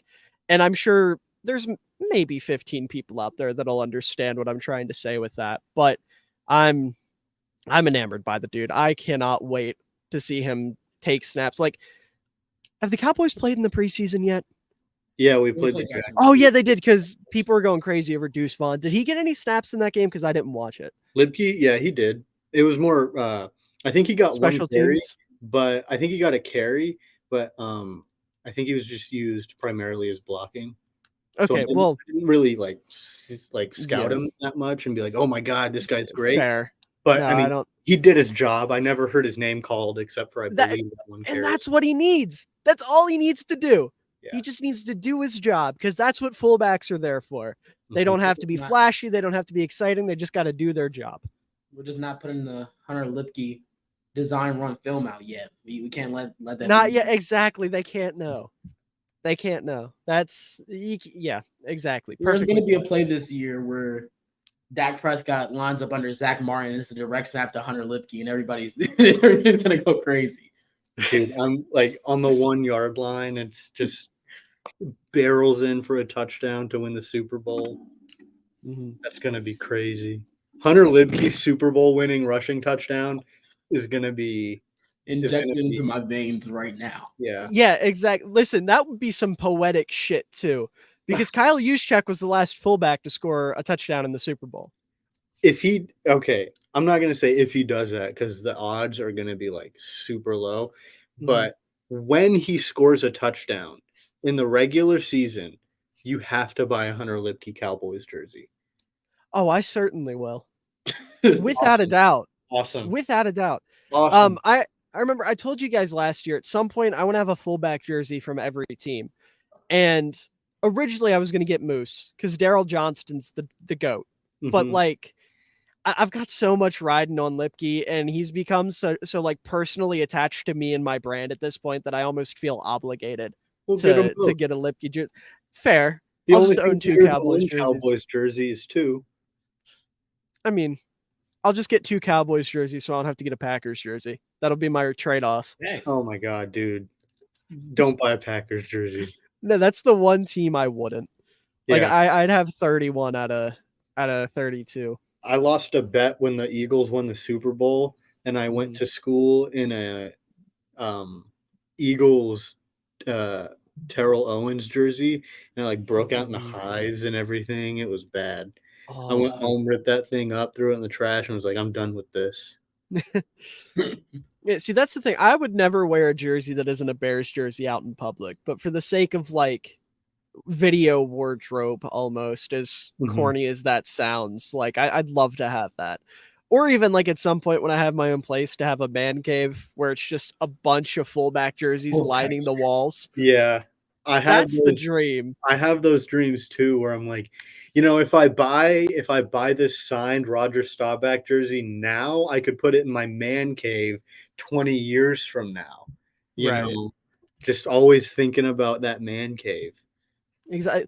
That's man, we're simple creatures. We're just thinking about the inevitable man cave. That's all that's on our minds at any given moment. Yep. When is Hunter Lipke going to score his first career touchdown? I mean, yeah, it's just natural at this point for every man to be like, man, Hunter Lipke, he's special. Yeah. Also, I'm glad you two are week 5 against the 49ers on Sunday Night Football for all of poetic. Dude, you poetic. have to push. I mean, like, you have to do nothing but fullback videos that week. Nothing but Kyle Juszczyk. That's the fullback bowl. Like, as far as I'm concerned. You can't address it. You cannot address it as 49ers Cowboys. You have to address it as Lipke versus Juszczyk. Like it's a boxing match. Yeah. And you got to start both of them on your fantasy team for that week. Fuck it. I couldn't care less about fantasy football. I'll do it. I'll start them both every other week too. Yeah, no, I mean, you know, from going against me in fantasy, I don't give a fuck. I just grab Bears players and run with it. And I always carry at least one fullback on my fantasy teams. Like Josh Jacobs and Travis Kelce for winning me that league, though. I don't carry fullbacks because my league punishes, and I'm not getting punished again. Well, that's fair. I don't do all that. I just join leagues to join leagues. Yeah. But I was gonna say, I'm glad you two are willing to engage in fullback conversation with me. I feel like no one has wanted to throughout these. We just talked about we come on David Miller's podcast and not talk about fullbacks. What kind of criminals are we? Granted, I haven't talked about the Dolphins or the Ravens yet, so I haven't gotten to talk about Ingold or Ricard. Mhm. But Juszczyk has been the only other fullback I've gotten to talk about in depth. Like I've mentioned other ones, but it's mostly just been me talking and everyone being like, uh-huh. Which, like, I don't blame him. I'm the only one that's out here watching fucking tape on Troy Hairston from the Texans and pushing narratives. I know I'm alone in that, and I don't care. But I'm glad I influenced you two, and you're excited to see it because that's why I do it. I gotta spread I gotta start pushing the brand because my last name, like unironically, is Punter. So now I gotta start watching tape on punters. That's fair. Yeah, see, there you go. You gotta find your connections. Like for me, rankings. yeah, exactly. Exactly. That's how I got a lot of followers on TikTok. I promised fullback rankings at 10K and I delivered. And I'm going to have to do them again at the end of this season where Hunter Lipke's going to unironically find his way in the top 10 as a rookie. Well, I mean, top 2, not Probably. 2. After he has 4 rushing touchdowns against Philly. Let's be careful now. We cannot challenge Kyle Juszczyk. Okay. He's going to have 1,200 yards rushing, 500 yards receiving, 10 rushing touchdowns. If he has 100 yards rushing, I can't say what will happen to me on YouTube legally. Well, I mean, I think he's going to be used a lot like Zeke in the short yardage game. So would I be surprised? I really hope so. I would not be surprised. Yeah, because and that's actually a really good transition into the next thing, which is free agency. Because realistically, who else do they have on the team to be a short yardage back? They've got Rico Dowdle, Ronald Jones. Pollard's not a short yardage guy. Ronald Jones is suspended. That's right. So it's just the first 2 games. Still though, he could lose his job to Mr. North Dakota State. I wouldn't be surprised if he gets cut. I mean, plus we don't really need him anyway. So yeah. I like the signing. Mm-hmm. What was that, Garnett? I said I felt like that was the most mass signing. Yeah. I mean, it was especially when you bring in Stephon Gilmore and Brandon Cooks. It's like Ronald Jones. Yay! 2 years ago, that would have been, oh my gosh, we made a big splash. And this year, so what? So what? Another body. Yeah. But no, I think for short yardage, I think the only option I believe is going to be Lipke because big body can run downhill, always falls forward.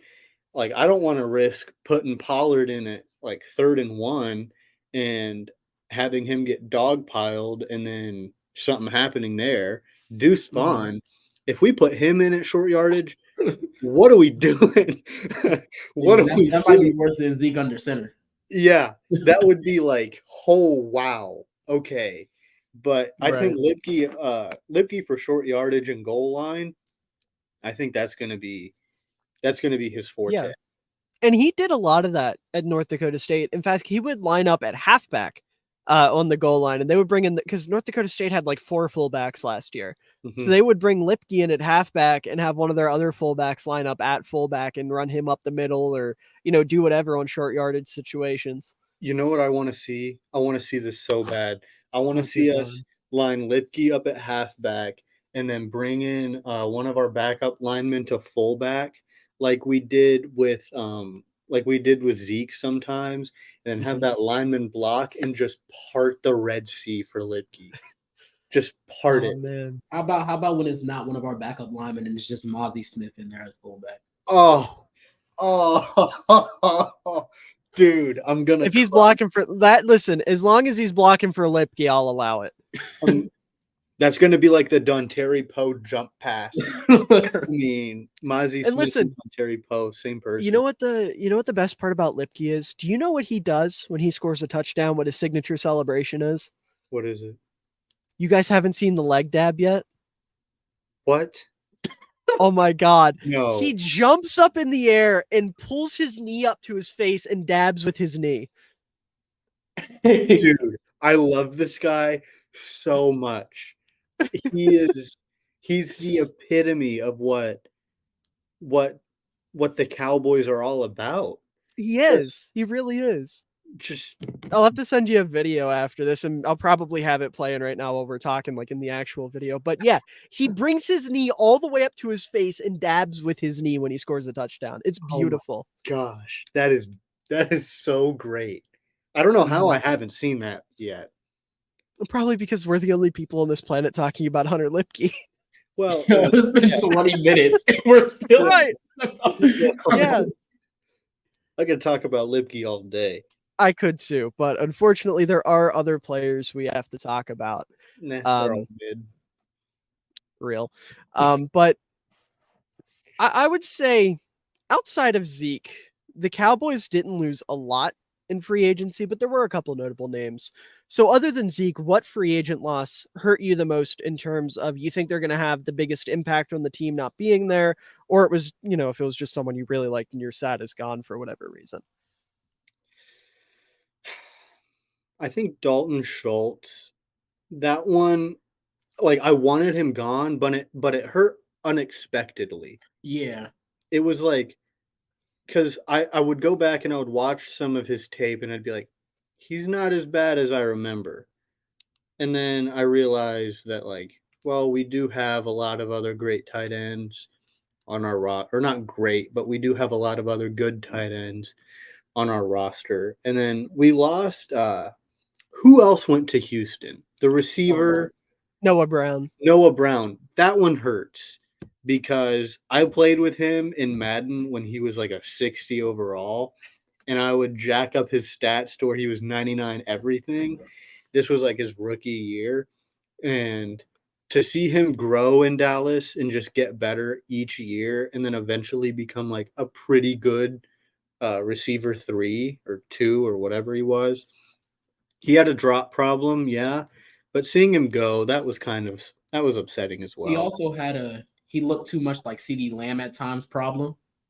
Mm-hmm. It's kind of funny. Yeah. Times I'll be like, oh, it's CD, make it. And I was like, oh no, that's Noah Brown. That's 85. No, I understand completely what you mean.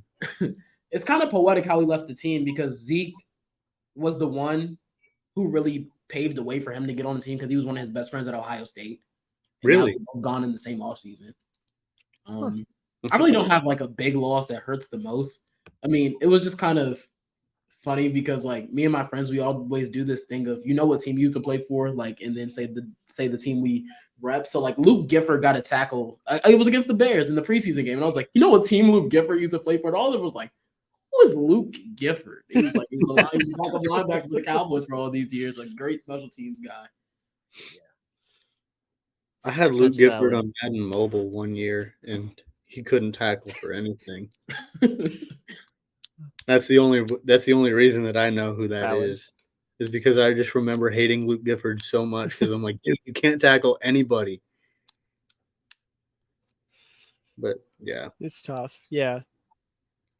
I will say, outside of Zeke, Dalton Schultz is probably the biggest loss for the Cowboys, but I don't think it's that big of a loss because I really like Jake Ferguson. I think Jake Ferguson can do exactly what Dalton Schultz was doing last year, and that's just being solid, being a solid security blanket. Because like you look around the league right now, there's only like 5 teams with really good tight ends. A lot of tight ends in the league are kind of mid, if not just okay. And I think Jake Ferguson can be that at least. But some other names here: Anthony Brown's gone, Anthony Barr's gone. Connor McGovern's gone, who was, as Tristan mentioned earlier, the offensive lineman that would line up at fullback from time to time. That was McGovern? Mm-hmm. Isn't he in Buffalo? Do you know? No, I think that's another Connor McGovern. I was going to say there's 2 Connor McGoverns, and I don't know which one went where. One's in Buffalo and one's on the Jets. So maybe. I think our McGovern is in Buffalo. I don't know. Who knows anymore? That's the only reason I know that's to be a thing. 2 people. Right. Right. And the only reason I know it's a thing is because when I did my fullback rankings, I listed Connor McGovern as an honorable mention, and half my comments were, that's the wrong Connor McGovern. I was like, how the fuck is it the wrong one? You're telling me there's 2 dudes in the NFL, both playing guard, both named Connor McGovern. Yeah. That's weird. Absurd. It's ridiculous. And they're like, I think 3 or 4 years apart too, so it's not even like there's a big gap between them. Yeah. It's weird. It's really weird. But some of the other names here for the Cowboys, T.Y. Hilton, who I didn't know was on the team until this offseason when someone tweeted out a clip of him having some crazy catch or some long third catch. and 30. Third Yeah. and 30. Third and Oh, 30. I was in a Christmas Eve church service when that happened, and it took everything for. I was watching the game on my phone with the brightness all the way down, and it took everything for me not to just stand up and start screaming. I was like, "Oh my god!" I scared Yeah. my nephew because at the time he was like 4 months old or 3 months old, and I remember the call as always. Kevin Burkhardt going, Dak Prescott will throw it as far as Zog can take him. He has him, man. It's Hilton. I literally started jumping up and down, and he got scared. He started crying, so I had to calm him down. But it was just boy. That was my favorite moment from last year. Pretty, Like I said, pretty. I didn't even know he was there until the off season, which is crazy. I thought Ty was out living life somewhere. Another guy that I thought, I mean, I knew he was there, but he probably should have been out living life somewhere, was Jason Peters, Bears legend, obviously. Mhm. Long snapper Matt Overton, linebacker Devontae Bond, kicker Brett Maher, thankfully. Yeah. All right, I'll let you guys.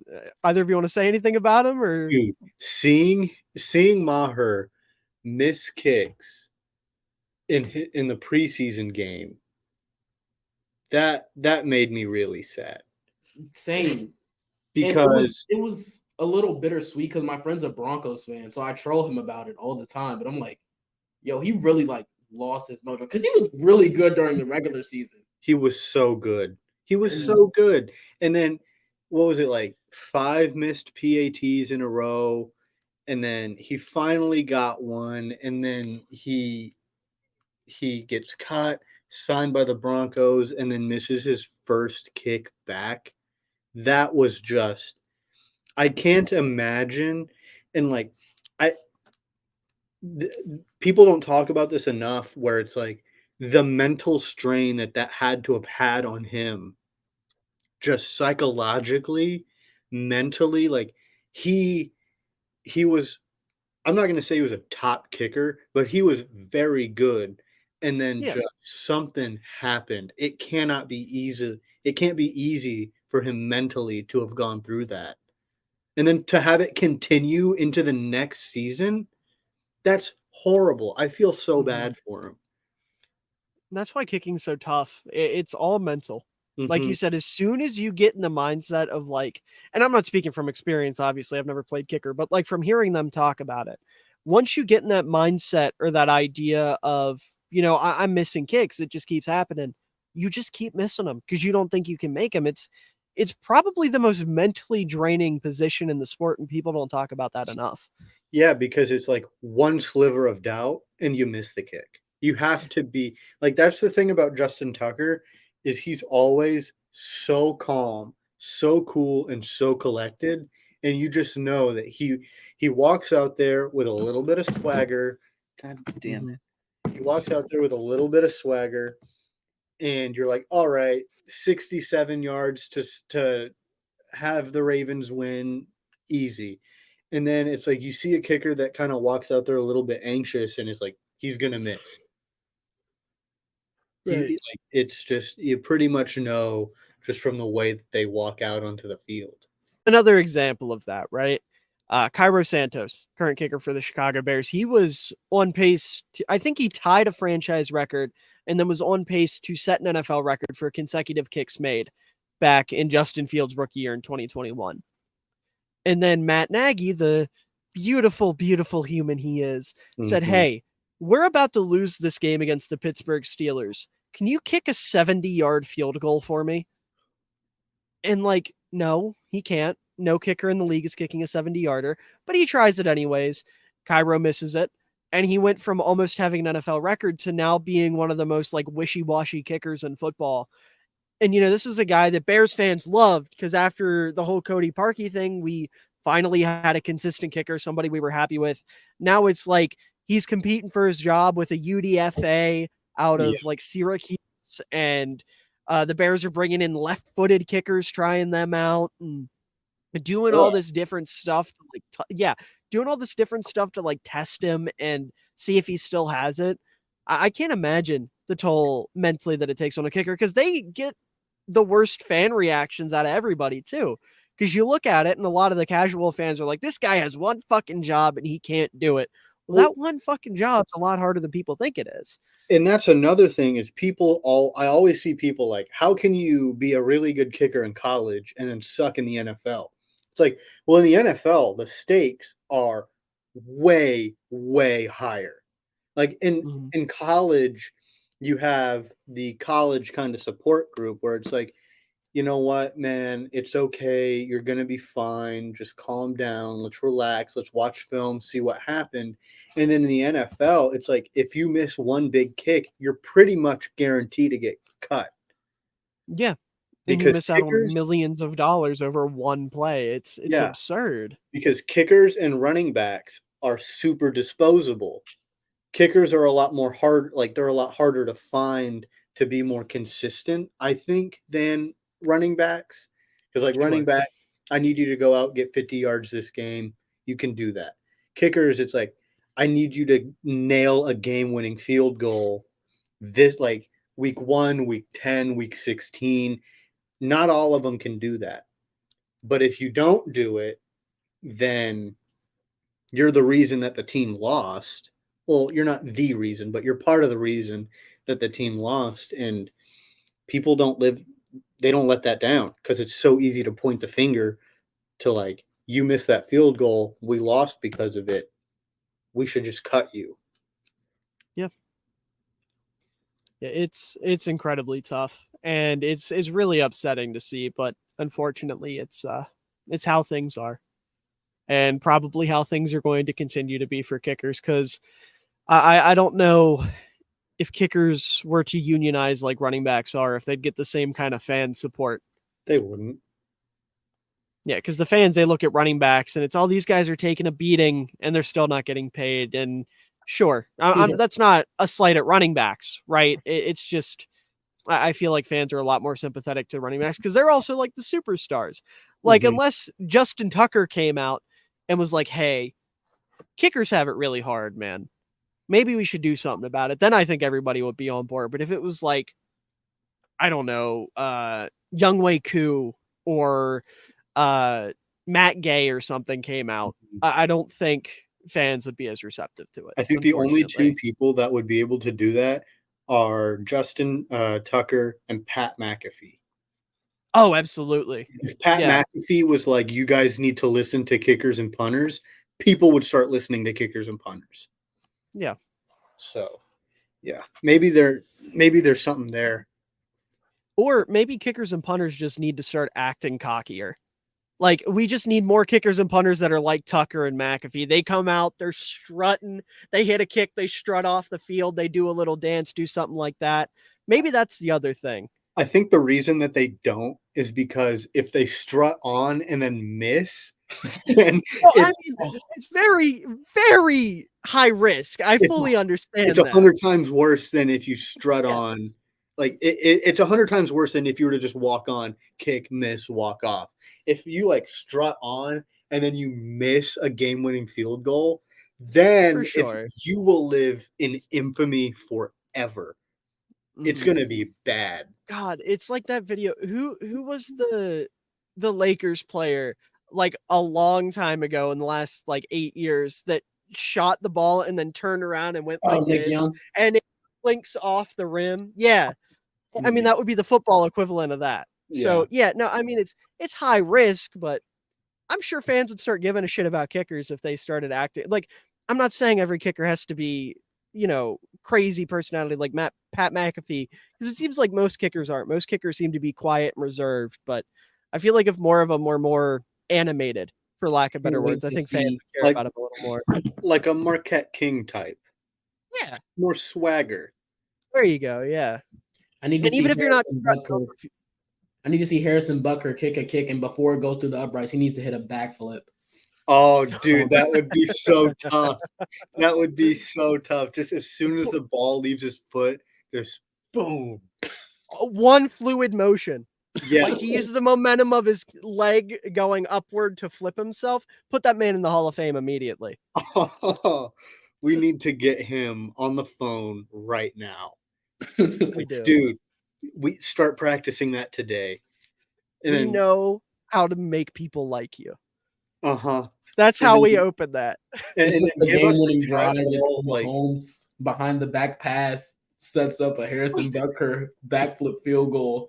dude, Oh my God, the Chiefs would either be the most beloved or most hated team in all of sports. I wouldn't be able to stop watching them. I wouldn't either. Dude, but like we get Harrison Butker on the phone right now and be like, all right, here's what you need to do. You can make some merch off of this, but give us a cut because, you It know, was our idea. the idea started here. No, if Harrison Butker ever does a backflip during a kick, it's because of us. Uh-huh. It was all our idea. We all need to like cut this part out and then just ship it off to every single social media that we have. And be like, this was our idea. Garnett, Yeah. especially you, man. You need to push this and be like, this was all me.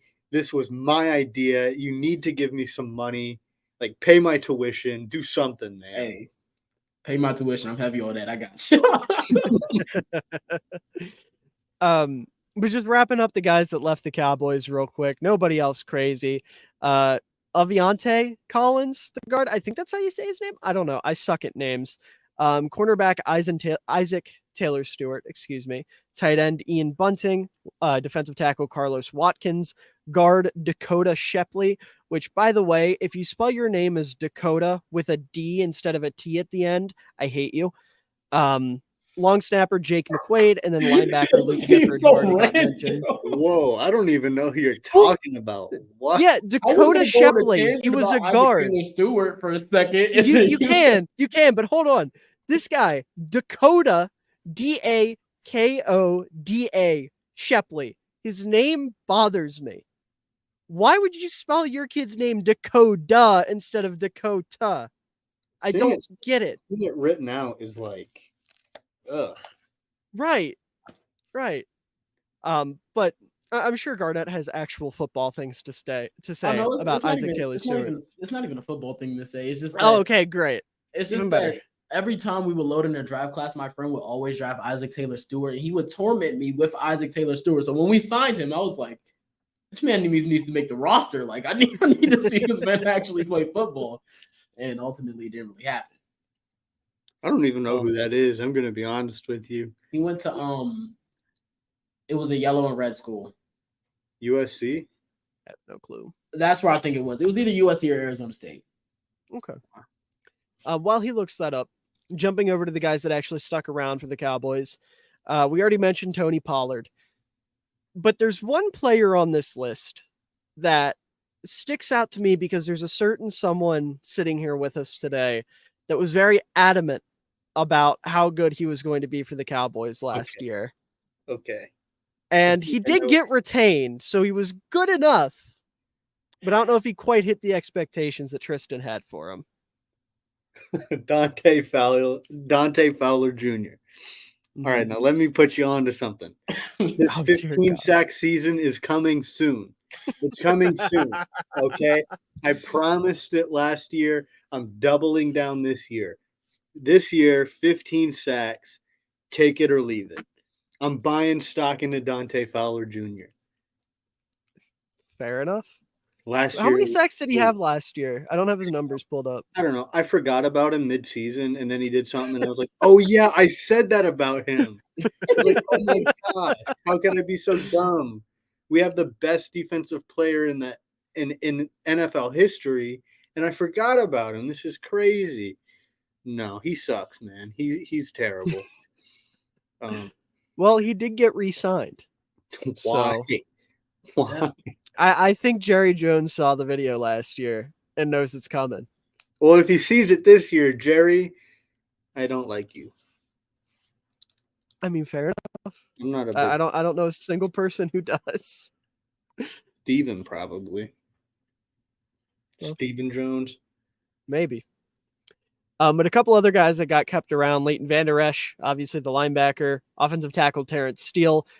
speaking of steal, they got him for a steal. He's getting paid what, I think $4 million But I think as that's one of the better like largely, run blocking tackles in football. I think that's largely because he got hurt last year at the end of His last rookie year, Very possible, but still, he's a dog. year. his rookie year was tough. It was It horrible. was tough. It was horrible. And it was like he hit puberty or something. I mean, something dropped and he went from, oh my God, get this man off of my TV screen, to, wow, you are not half bad, mister. I enjoy watching you play the game of football sometimes. He That's the messed up character here and progression we're there. all looking for.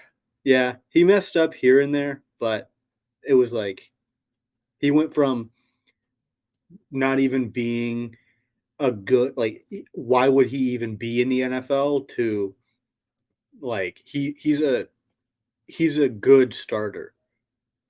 Yeah. No, he's a really nasty run blocker. That's why I like him so much. Mm-hmm.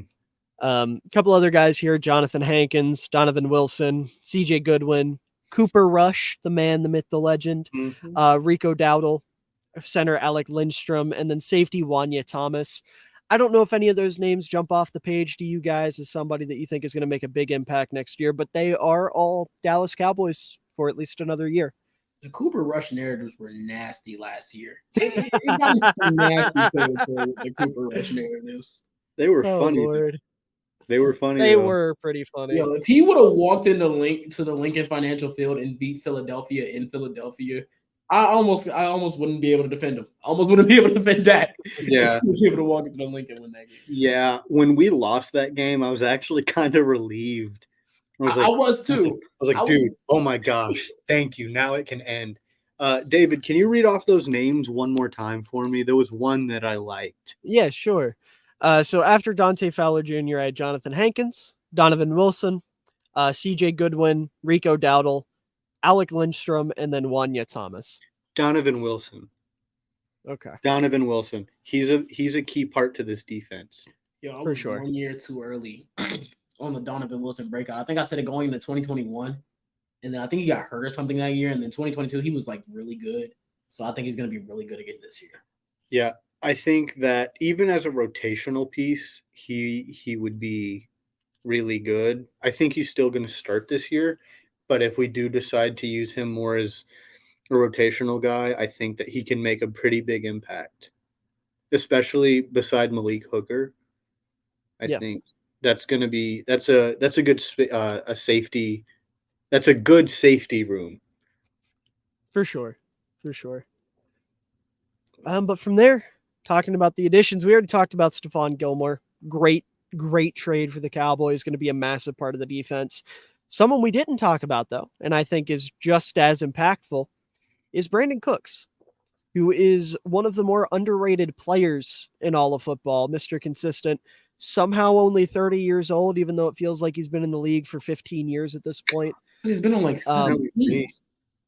Yeah. Which is so crazy because it's not like he's bad. He just can't stick. I don't know what it is. Maybe Dallas is his forever roster after good roster after good roster after good roster too. Well, besides like the last couple of years in Houston, but talking about the Rams team that made the Super Bowl, Patriots. It's like the Saints. I feel like every year that he was up for a new team, Dallas was always in the mix, and I was always like, "Yeah, that'd be a good signing." And then the more we needed a receiver, the more I'm like, Brandon Cooks looks really good right now. And then we got him when we need him the most. Then I'm like, this guy is, because I had never really watched his film. I watched his film when we traded for him. I'm like, this guy, he can take the top off of a defense like just as good as anybody. He's a little bit older now, being 30, but he still runs like he's a young guy. I mean, he's still got gas. Yeah. And I think part of that is because he's sat out for so long. He just hasn't gotten beaten up like he used to. Like it was the Patriots versus the Eagles Super Bowl when he got like took a vicious hit, demolished. And after that, I'm like, man, I don't know that this guy's going to be able to stick around after that hit. Here he is. So, I Yeah. mean, hey. Yeah, and I mean him as your second receiver, amazing. Like he would be a good number one receiver on a lot of teams, but him is more of a compliment to CD. And then obviously kicking Michael Gallup to wide receiver 3 so he can kind of get his feet back underneath of him. That's where he Cowboys was the receiver best at. room's nasty. Yeah. And I mean, also Jalen Tolbert has really come into his own this offseason. Yeah. Now we have a great battle for receiver 4 between Jalen Tolbert and our 7th round guy, Jalen Brooks, out of Bro South whipped Carolina. out the notes. Sorry, I wrote stuff down before so I wouldn't like forget. No, 'cause I no, you're forget a good. lot You're of good. I things. respect it. I like it. I like that you came prepared. But Jalen Brooks out of South Carolina, that guy, he's legit. I mean, he has balled out in fall camp. Same with Jalen Tolbert, and a lot of our other receivers. The only receiver that I really have a bone to pick with right now is Simi Fehoko. I Oh, was not really Simi. high on him, and now I want nothing to do with him. Aw. Isn't one of his I like relatives on the Simi. team? Did we drive one of his relatives? I thought he was a relative, but he's not. I don't know if he's related to Viami or not. He's They just have not. the same last name. Okay. I looked it up, but they're not I think related. he's related to Braden Fiocco. That's Or I could be wrong. I don't know. I'm just taking a swing at it. But that's neither here nor there. Looking at some of the other guys that the Cowboys brought in, and then we can go talk about the draft and Viami Fiocco because I think he's really good.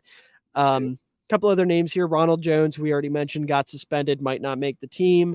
Chuma Edoga, the offensive tackle, fun name there.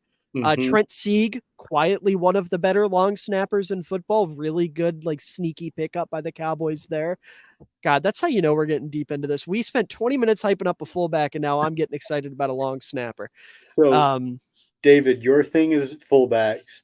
Garnett, your thing is going to be punters. My thing, I feel like now my thing has to be long snappers. Go turn on that Trent Sieg film, man.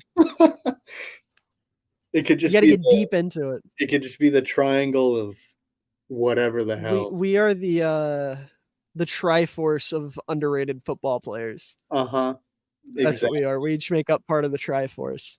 Shout out to anyone who gets the reference. And then also a defensive tackle named Ben Banago, I believe is how you say his name. He came over from the Colts. So not a lot of signings, not a lot of crazy signings, but Gilmore and Cooks were massive, big trades. I think that makes up for a lack of spent money in free agency. But where things get interesting is the draft. So before we dive into the draft as a whole, who was your favorite draft pick that the Cowboys made this year? DeMarvion Overshown. Yeah, you took the words right out of my mouth. Linebacker out of Texas. Dude, he is so good.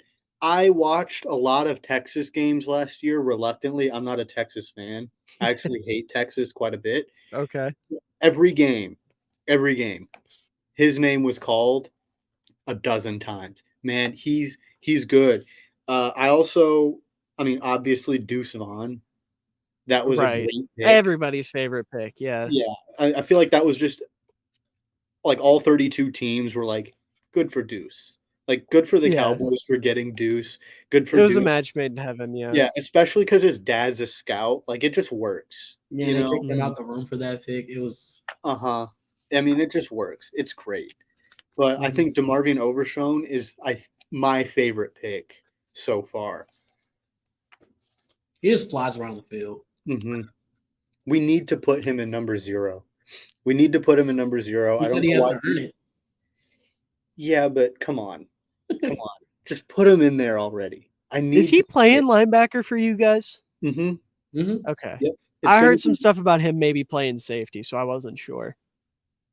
I don't know how I would feel about that. I like him more. It would be like a box safety type thing, I would imagine. Essentially just playing linebacker, but moving around a little more. Yeah. I think I like him more as a true middle linebacker, like next to LVE and Damone Clark. But I mean, shoot, Dan Quinn can put anybody wherever he wants. I trust it. So Fair. yeah. That's fair. But yeah, Um, those are those two are, I think, the best ones. But a guy that kind of came out of nowhere was Jalen Brooks, like I said earlier. And then obviously you got Mozzie, Vialami Fahoko, Asim Richards, and then Eric Scott, and then Luke Schoonmaker. Yeah. I'm glad I don't have to be the asshole and say that Luke Schoonmaker was a really bad pick. Drafting a 25-year-old tight end was just in a draft where tight ends were so rich. And it was like you could have got so many better guys. Yeah. And it's not even like they took the best one on the board either. It's tough. See, who I wanted in the first round was Osiris Torrance. I was like, Valid. I need him. I want him. I love him. I think he's a walking all-pro guard. He has to be our first round pick. And then we took Mozzie, and I was like upset at first, and then I saw the vision. And then day two, he's the defensive Osiris Torrance. That's essentially. what I feel like for a lot of exactly. That's a great comparison. A defensive Osiris Torrance. Yeah. And then day two, I was like, okay, maybe if he keeps falling, we can pick him here, where we ended up taking Luke Poopmaker. And then we let him go, and seeing him go to Buffalo the pick after, it was like I just got. Was it the exact pick after? It was the exact pick after. Because I was like, okay, maybe they see something wrong with him, and maybe we're getting a steal in the third. Okay, maybe this is going to happen. And then he goes to Buffalo, the pick after Schoonmaker, and it collapsed me. But at least he's in Buffalo. I like him in Buffalo. I think that's a good place for him. No, he's a great fit in Buffalo, but I'll tell you right now, if that's the case, there were two instances in this class where the Cowboys, in my opinion, reached on somebody, and then Buffalo took a far superior player the pick after. And the other instance, I'm very sorry to say, is with Demarion Overshown. I'm not a fan. Who did Buffalo pick right after us? I like Dorian Williams from Tulane a lot more. He was my LB3, I think. Like, I get the vision with Overshown, right? The athleticism's crazy, right? I get that. But to me, you're looking at a linebacker who's not a good run defender, is kind of skinny, and can't tackle. And those are not good things for a linebacker. Like, I know you want a coverage backer. I get it. Dorian Williams is also really good in coverage, is at least solid in run defense, and can tackle a lot better. And he's not that far off athletically. And I think overall is just a more polished player. I think the upside with him is higher. So taking Demarion Overshown, while I get that he's exciting, I don't disagree that he's a fun player. And I do see a world where he works out in Dallas. I just think Dorian Williams would have been a better pick. I think our vision going into this draft is just pick freak athletes. Literally, everybody's RAS was crazy. Just pick like guys that are boom or bust. If you hit on one of them, you hit on all of them. And the only one that wasn't just a freak athlete was Schoonmaker. He's the only one that wasn't like he's not going to jump off the tape and be like, "Oh my gosh, this guy's really good." But that what was his name? Darnell Washington, tight end from Georgia. That would have been a freak athlete pick at number.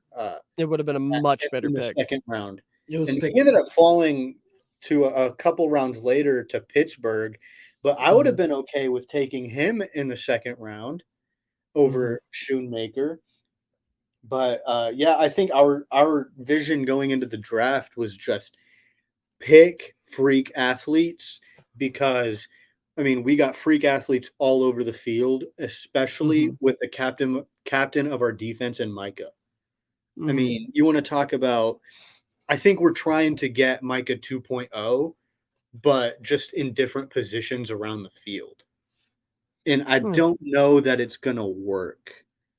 Yeah, I mean, if you're looking for okay, if you want to put it the Micah route and say that Overshown's like a linebacker safety hybrid, kind of like Micah was a linebacker edge hybrid, I see the vision a little bit more, but I still just think Dorian Williams is the better player and still fits what you're looking for there. And then with Schoonmaker, like I don't see it at all. Neither do To I. me, like there's a lot of really good tight end twos out there, right? Guys that are good blockers, reliable, things like that. You don't take that in the second round. If you're drafting a tight end in the second round, you're hoping he's going to be dominant. You're hoping he's going to be your guy. And Schoonmaker to me was like a 5th round pick. Like you take him in the 5th round, you're like, okay, this is a solid guy.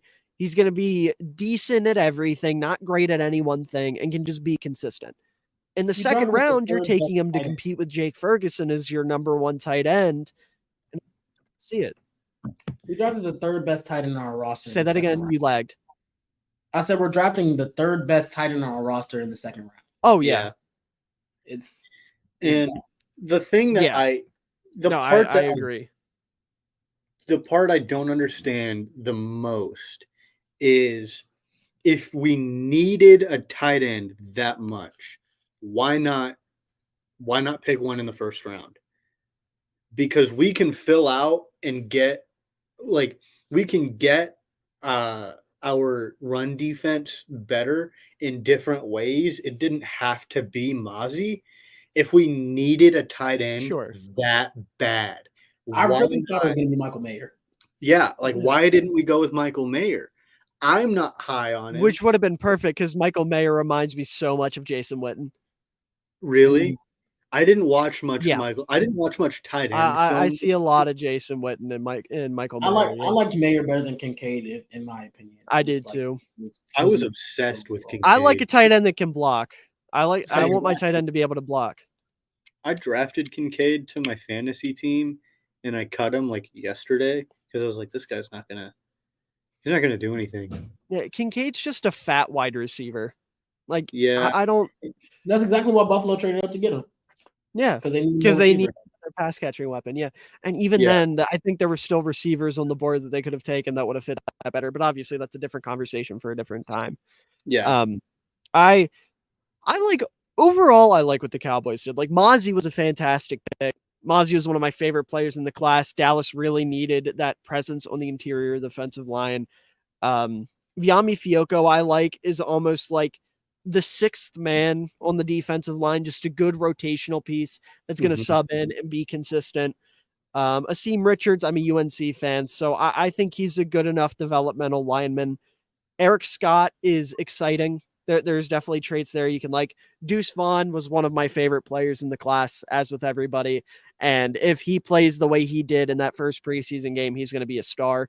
Like he has Darren Sproles, Danny Woodhead vibes, can absolutely be a guy like that. And then Jalen Brooks, I didn't get to watch as much of, but Tristan seems pretty high on him. And I know you know what you're talking about. So, I wasn't high on Jalen Brooks out of college, but for a 7th round pick and how he's done in camp, I've seen a lot of great things.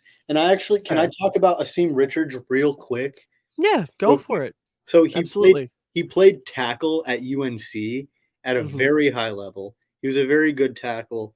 I think that if it wasn't such an O-line heavy draft this season, he could have gone round 2. I'm not going to say round 1. I think he could have gone round 2 or 3.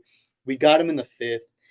And I think that because we're moving him to guard, I think his length, he's not lengthy enough to be a tackle in the NFL, but I think that him and Tyler Smith together, eventually, I think that's going to work out really, really well, especially because Zach Martin's getting up there in age.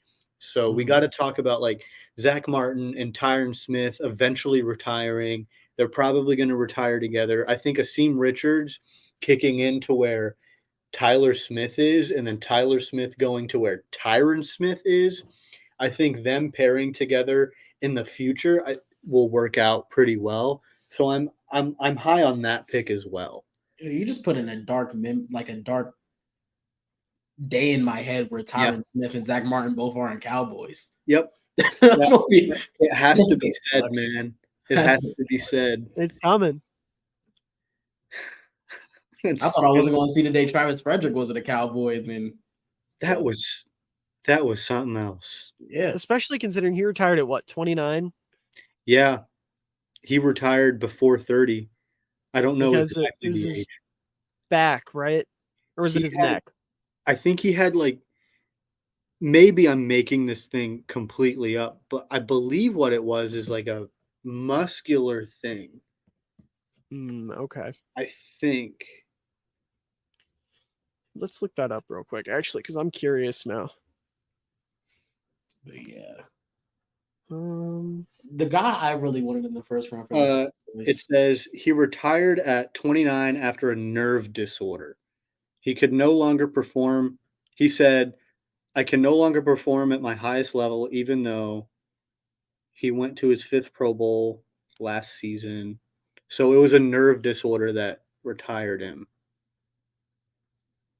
So I don't exactly know what that means, but it's called so I don't know how to pronounce it, but it's an autoimmune disease that affects the nervous system, is what it is.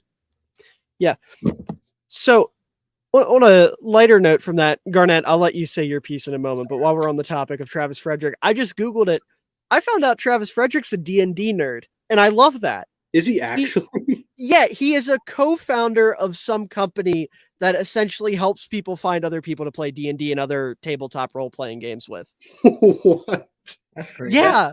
That's weird. That's awesome. I love that. He doesn't look like that kind of guy. He looks like the kind of guy that's just like, I want to go hunting and fishing. And I don't know. I see this big beard. I can see him role-playing as a dwarf. I'm just saying, I can see it. I've wanted to try playing D&D.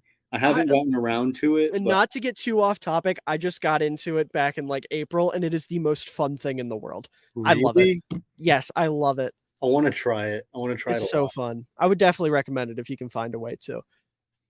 But Garnett, what were you going to say? The guy I really wanted in the first round was kind of crazy because now looking at this draft, it was like every guy I wanted literally went right before us or right after us. The guy I really wanted was Anton Harrison from Oklahoma. I really liked him coming out of Oklahoma, and then when I think Buffalo traded up and took Kincaid, I was like, this really, I'm finally gonna get what I want on draft night. Because I remember Tyler Smith, I was irritated, and I'm not even gonna lie. When Micah Parsons got drafted, I really wanted either J.C. Horn or Patrick Surtain, so I was irritated that night. And then it was like Mozzie Smith. I was like, yeah, it was right there, and then Anton Harrison got taken a pick after, and then like all the receivers got taken right before, and I was like, we were just in a bad spot. And then like I took a minute to realize that I was like, that was the right pick. It was the right pick. I'm not sure how I feel about Anton Harrison. I watch a lot of Oklahoma football. I didn't hear his name called that much. I didn't watch any film on him because I didn't think he was going to go in the first round. But I got to check him out.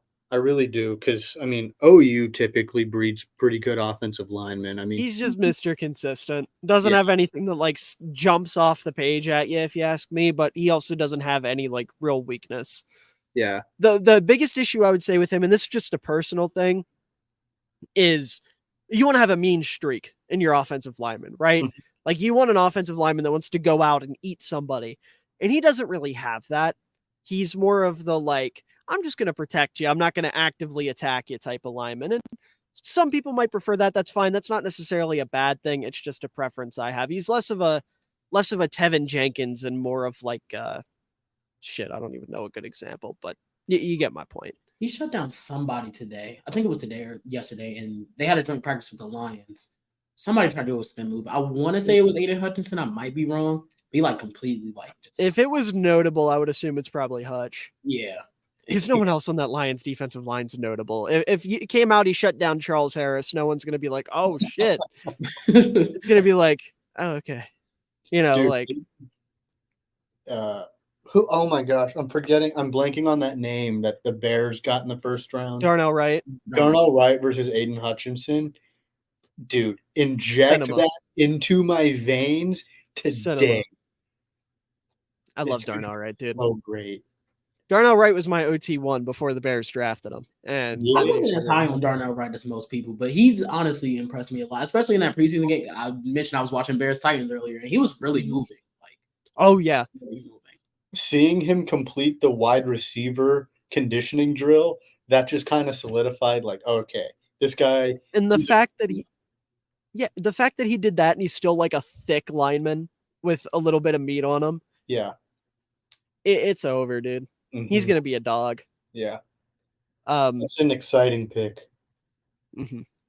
But yeah, with the Cowboys, I thought they did really well in the draft, apart from those 2 picks I mentioned. And even then, at least for Overshown, I can see the vision. I can understand why the Cowboys liked him. Schoonmaker, I got nothing. Like I straight up got nothing. So, overall, pretty good draft class. Obviously, UDFA's, they got Hunter Lipke. We already talked about him for 20 minutes. I'm not going to do it again, as much as I'd love to. But just kind of looking forward to the upcoming season that we are now, I think, like just over 2 weeks or 3 weeks away from, if not like right around there. Creeping up on us. Yeah, it really is. And trust me, it terrifies me because I still have a bunch of these to record and upload. I'm way behind on these. But anyways, final question. This is kind of like a 2-parter. What are your record predictions for the Cowboys, whether it's, ceiling, floor, or a straight up record prediction? And then what player are you most excited to watch next year? And you can't say Micah Parsons. Dang. What? All right. Mike is a cheat. That's That's lame. cheating. That's cheating. I'll go first. Because I was literally going through my record predictions today and like updating them a little bit. Yeah, man. And I wrote mine down last night. I literally have mine in a note on my iPad. I have them with scores and everything. Damn. Okay. Yeah. So these last 2 years, I predicted the Cowboys to both go 11-6. We end up going 12-5 these last 2 years. And this year, it hasn't been a repeat NFC East winner since 2003. We've really addressed the needs on the team, and I feel like this is the first year I really can say this with Stephon Gilmore, Mozzie Smith, and Brandon Cooks. And I'm just very excited. The stretch of the schedule that worries me the most is a stretch where we play, I think it's Seattle, then Philly, then Buffalo, then Miami, and then Detroit. Even though I don't think Detroit is that good of a team. That's kind of a hot take. I don't think Detroit is this world beater that people are hyping it up to be. It's still going to be a very good game. That's the stretch of schedule that scares me, especially because that is at the end of the year. Yeah. But I say this all to say that I think the Cowboys are going to go at least 12-5, maybe 13-4, just like they did last year. Win the NFC East, hopefully. I don't know. I'm going back and forth between them and the Eagles because the Eagles are still a really good football team. But I'll say 12-5, win the NFC East, and at least win one playoff game. We'll see. It might be. I at least want to see them in the NFC Championship game for the first time in my life. Yeah. That's fair. I feel you there, man. So for me, I have us going 12-5 for the 3rd straight year. I just, in my mind, I feel like consistency is key. And until we've been thrown off that 12-5 track, there's no reason for me to not say it. I think that we end up losing to the Jets, the 49ers, Philly once, Seattle, and Buffalo. But yeah, like Garnett was saying, that Seattle through Detroit stretch, I mean, I'm not going to say Washington is like a good team, but they're not pushovers. So we got Washington week 12, Seattle, Philly, at Buffalo, at Miami versus Detroit, and then at Washington. That's a tough stretch, For especially the Philly through Detroit or Philly through Miami. So through Philly, Buffalo, Miami, and Seattle, I think we win 2, lose 2. I think the 2 that we lose are Seattle, Buffalo. But I think 12-5 is pretty good. I think we end up coming second in the division to Philadelphia. I know it sucks, but I mean, Philadelphia's just got such a good roster. It's hard for me to pick against them. I think they go 13-4 and go 5-1 in the division. I think we go 12-5, 5-1 in the division. Then our floor, I think, is 10-7. Yeah. This is going to at least be a double-digit football team. With absolutely. With a 3-3 record in the division, because I could see us winning and losing to each divisional team. So, The yeah. Seattle game. Oh, my fault. I didn't mean to cut you off. No, you're good. I'm pretty much done. The Seattle game has so much makings of just a Cowboys letdown game because like the 2 games before that we played Carolina and then the Commanders on Thanksgiving. Then we come back the following Thursday against Seattle with all this momentum. I already see it right now. It's like something crazy happens, like a Dak pick 6 to Quandre Diggs that just seals it. Like Yeah, I mean, the games that I have us losing, I have us getting blown out against Buffalo because it's not fair that we have to play at Buffalo that late in the year when it's going to be so cold. But every other game, I have us getting close except for Buffalo and Seattle. I think we lose by about 10 points to Seattle. I think that's fair. Even though it's a home game, I think it'll be a 10-point loss, but it'll feel a lot worse because it's just one of those games. We have them every year, and it'll be, to me, in my opinion, it'll either be Carolina or Seattle. Pick which one, before Thanksgiving or after Thanksgiving. So Fair.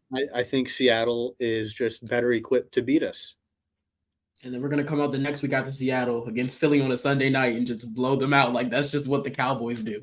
Well, I don't know that we'll blow them out, but I think we'll beat them. I hope yeah. Yeah. I'm glad we don't have to deal with Miami early in the year though. Like just Oh they yeah, can't for come here. sure, for sure. Yeah. We get them late in the year.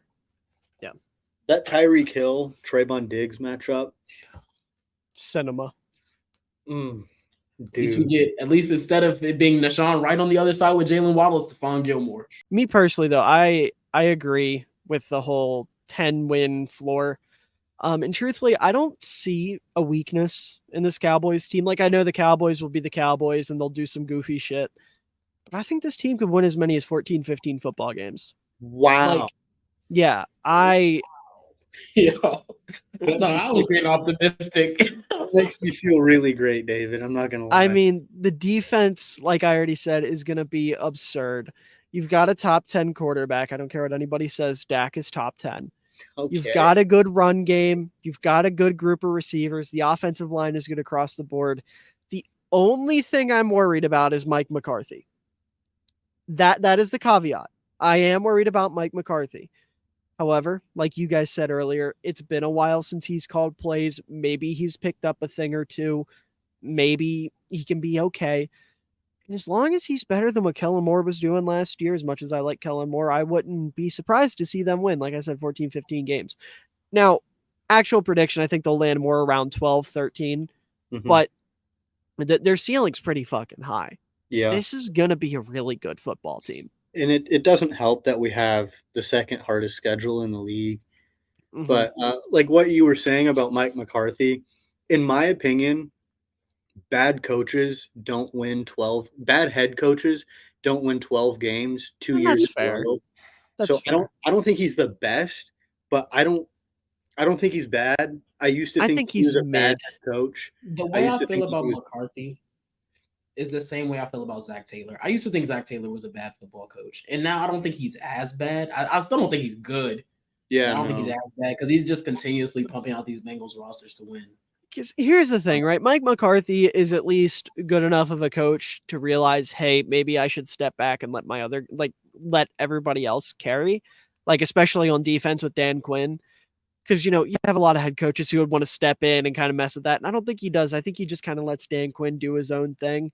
And obviously, he's stepping in now to call plays, but it's a different situation. You're bringing in a new OC, and we'll have to see where that leads. But The thing yeah, I I think the Cowboys can be awesome this year. the thing I like most about that dynamic between Dan Quinn and Mike McCarthy is that Dan Quinn is the head coach of the defense. He's not like a defensive he doesn't feel like a Mhm. defensive coordinator. He Yeah. feels like another head coach that's just responsible of the defense, which I don't think that you get a whole lot with coordinators because I feel like he is solely responsible for it and it shows. It shows. Where even Jerry Jones is kind of backing off like, "You know what, man? You do you. You turned trash into treasure. I trust you." I'm going to say something crazy. You know who else had that vibe that they were the head coach of the defense and then went on to coach arguably the greatest defense of all time? Who? Buddy Ryan with the 1985 Chicago Bears. Ah. That is the exact vibe that the Bears had. Was Mike Ditka was very much, and I'm not comparing this team to the 1985 Bears. Don't get me wrong. Well, I mean, yeah, But- the 85 I would Bears love if you do. chance compared to us.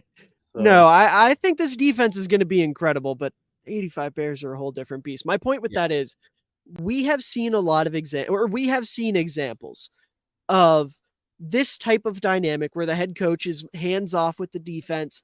He handles the offensive stuff. You have a generational defensive mind. Because say what you want about Dan Quinn as a head coach, as a defensive coordinator, as a defensive mind, in the 20 years I've been on this planet, there's not a lot of guys that are better than him, that are smarter than him, that know what they're doing more than him. So if you let him take care of this defense with all of the talent he's been given, you can do insane shit. Mhm. Like the sky is the limit for this defense. And that's what really stands out to me. And then they have a luxury that the Bears of that time did not have. They have a really good quarterback and an amazing passing attack. They have, again, I will say it again because people need to get in their fucking heads, a top 10 quarterback and Rayne Dakota Prescott with great wide receivers, a good offensive line, and I think Jake Ferguson is at least a solid tight end on top of a good running game with Tony Pollard and Hunter Lipke. Like, this has the makings of a really good team. And when you're in the NFC, when there's like 3 of those, the sky's the limit. Yeah. Say the only good thing about that's a great part about being in the NFC. It's literally just us, Philly, and San Fran. And while the And other San Fran teams doesn't know what's going on at quarterback. And while that's right. And while One of there's those 3 teams doesn't have a quarterback. Dude, I heard that Purdy has had a rough training camp. I saw the interceptions thing. I don't care about camp picks. That's whatever. No, that's not what I'm talking about. I'm just talking about missed throws. Interesting. And okay. There's like bad reads. But I mean, yeah, obviously I can't really talk about picks because of who my quarterback is. Right. But I'm talking about 15 interceptions in 12 games. It was a series of unfortunate events. It wasn't Dak being dog shit. He just got unlucky. Yeah, but like I've heard that Purdy has had like bad reads, missed throws. Interesting. What was that, Garnett? I already had a very bad joint practice with the Raiders, and the Raiders defense, I mean, outside of Max Crosby, it's doo-doo. Yeah. I have a friend that's a Raiders fan, a close friend that's a Raiders fan, and he knows that it's just the end is near. Yeah. I have a close I don't think they're optimistic. Yikes. I don't think they're bad enough to get the first overall pick. They are stuck in like the 2, 3, 4 range. Yeah, they are. They're in limbo. They're stuck in limbo. You know, the whole Jimmy Garoppolo saga with him failing his physical. I was like, yo, this is really the Raiders. Like, that could only happen to the Raiders. Yeah, because that's the thing. You put all your chips into, okay, Tom Brady will be a Raider next year. Brady says, nope, fuck you, I'm done with football. And you're like, Jimmy G, I guess. Well, Tom Brady still is a Raider. He's just like a minority owner. Oh, that's right. I forgot about that. I did forget that he bought part of the Raiders. Yeah. But yeah. Like I said, the second half of that question is outside of Micah, who are you most excited to watch next year? Yeah, that's a tough question. If you guys want, I can go first. Yeah. Not that I need to answer the question. I think we all know it's Hunter Lipke. Like, yeah. The amount of excitement I feel knowing that I'm going to get to watch this guy play professional football is through the roof. I am so excited. I cannot wait. I love Hunter Lipke. He's going to be awesome, especially if he gets used as a short yardage back like Tristan's saying. Oh my God, the narratives will be unreal. I'm trying to think of a guy we haven't really talked about because the first guy that comes to my mind is Stephon Gilmore just because of how awful the quarterback play was. Yeah. So I think that's the guy I'm going to roll with, Stephon Gilmore. I want to go with a new guy, but it's hard for me to pick against CeeDee Lamb. Fair. Yeah. I just think that this is going to be a year where he really just explodes. Not into like Justin Jefferson level, but to where it's going to be like, I think he'll be undoubtedly top 10 after this year. That's I have, fair. That's a I have reasonable 3 expectation. CeeDee Lamb jerseys already. 3? I need one. I have a blue one, I have a white one, and then the other one isn't really a jersey, but it's like a jersey shirt. It's one of those. Oh yeah, I need one of those. I think I'm gonna wait until after he signs his extension, or after he signs his contract, because I don't want to get a jersey and then have him leave. I made that mistake with Mitch Trubisky. I have 2 Mitch Trubisky jerseys, That's terrible. and I still wear them proudly. The only one I jumped the gun on is this one, but it was like $35, so I was like, dude, might as well.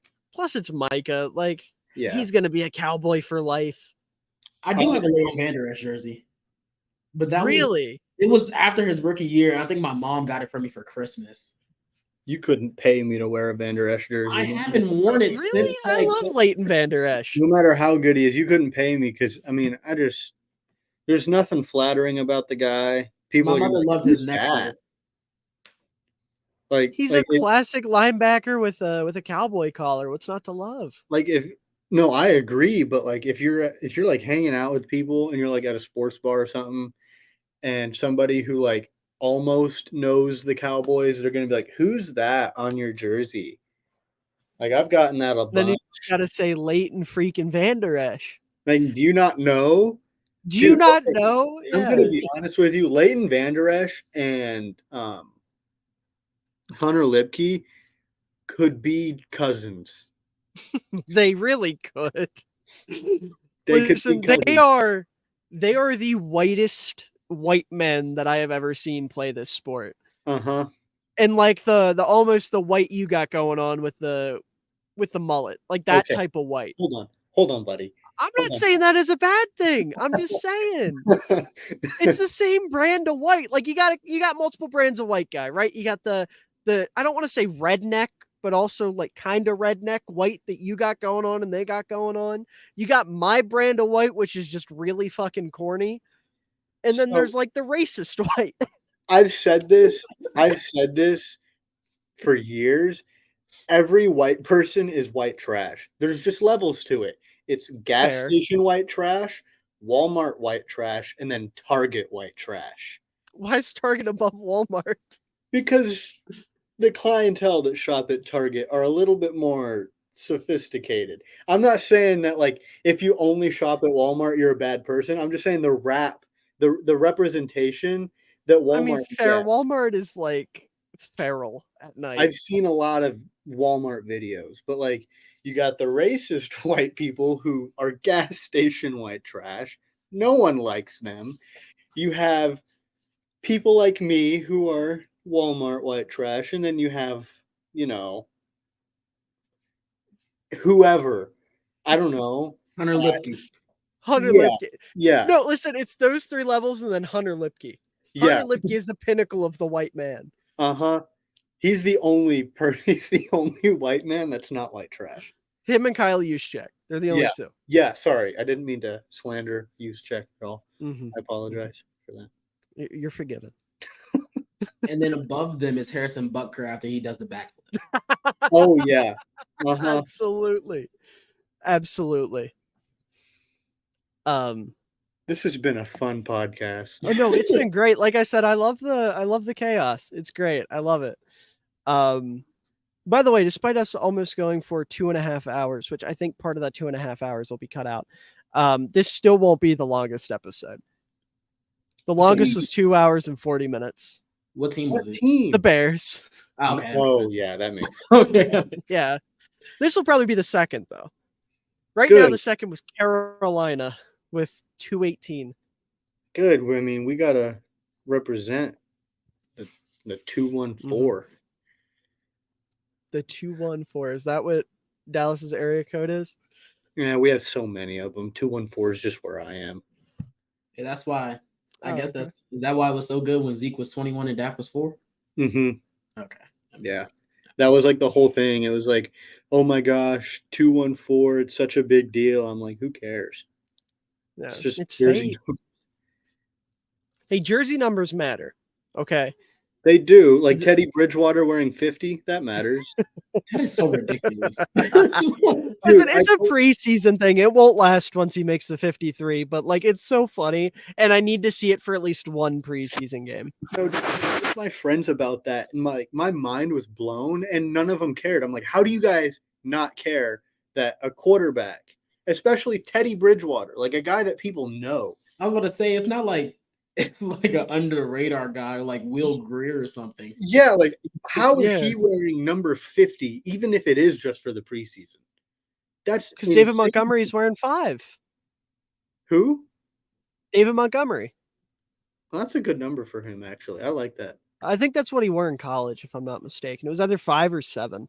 But that being said, before we go off onto another tangent, I do think we're unfortunately going to have to wrap this up as fun as this has been. We've been going for almost 2.5 hours now. So it's successfully the second longest. For now, we'll see. But that being said, before we head out, if you guys would like to plug anything, the floor is yours, and I will make sure to include it in the description down below for everyone to go check out. I'll plug my Instagram, not my Twitter. Okay. My Instagram is Tristan, Tristan, .w.davis. I'll plug the TikTok, which is OfficiallPTTW. And I guess I'll plug my Instagram, which is literally my name is and then my name. So it's my name is Garnett. All right. Like I said, all of that will be in the description down below. Make sure to go check them out, especially Garnett's TikTok. He posts some good stuff over there.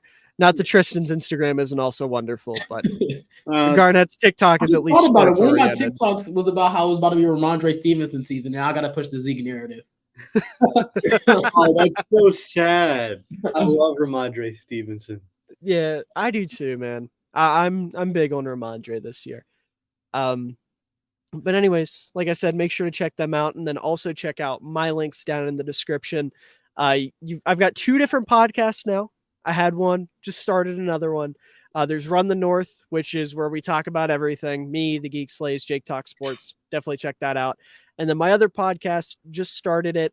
It's a Bears themed podcast. There will be a link in the description to that as well. And then also all my links to Instagram, TikTok, Twitter, all that good stuff. Make sure to check me out there. And also make sure to leave a like down below because it helps out the channel a ton, shows that you care, shows that you're supporting me, and I love that. And also make sure to subscribe because we've got tons and tons of great content coming your way during the NFL season.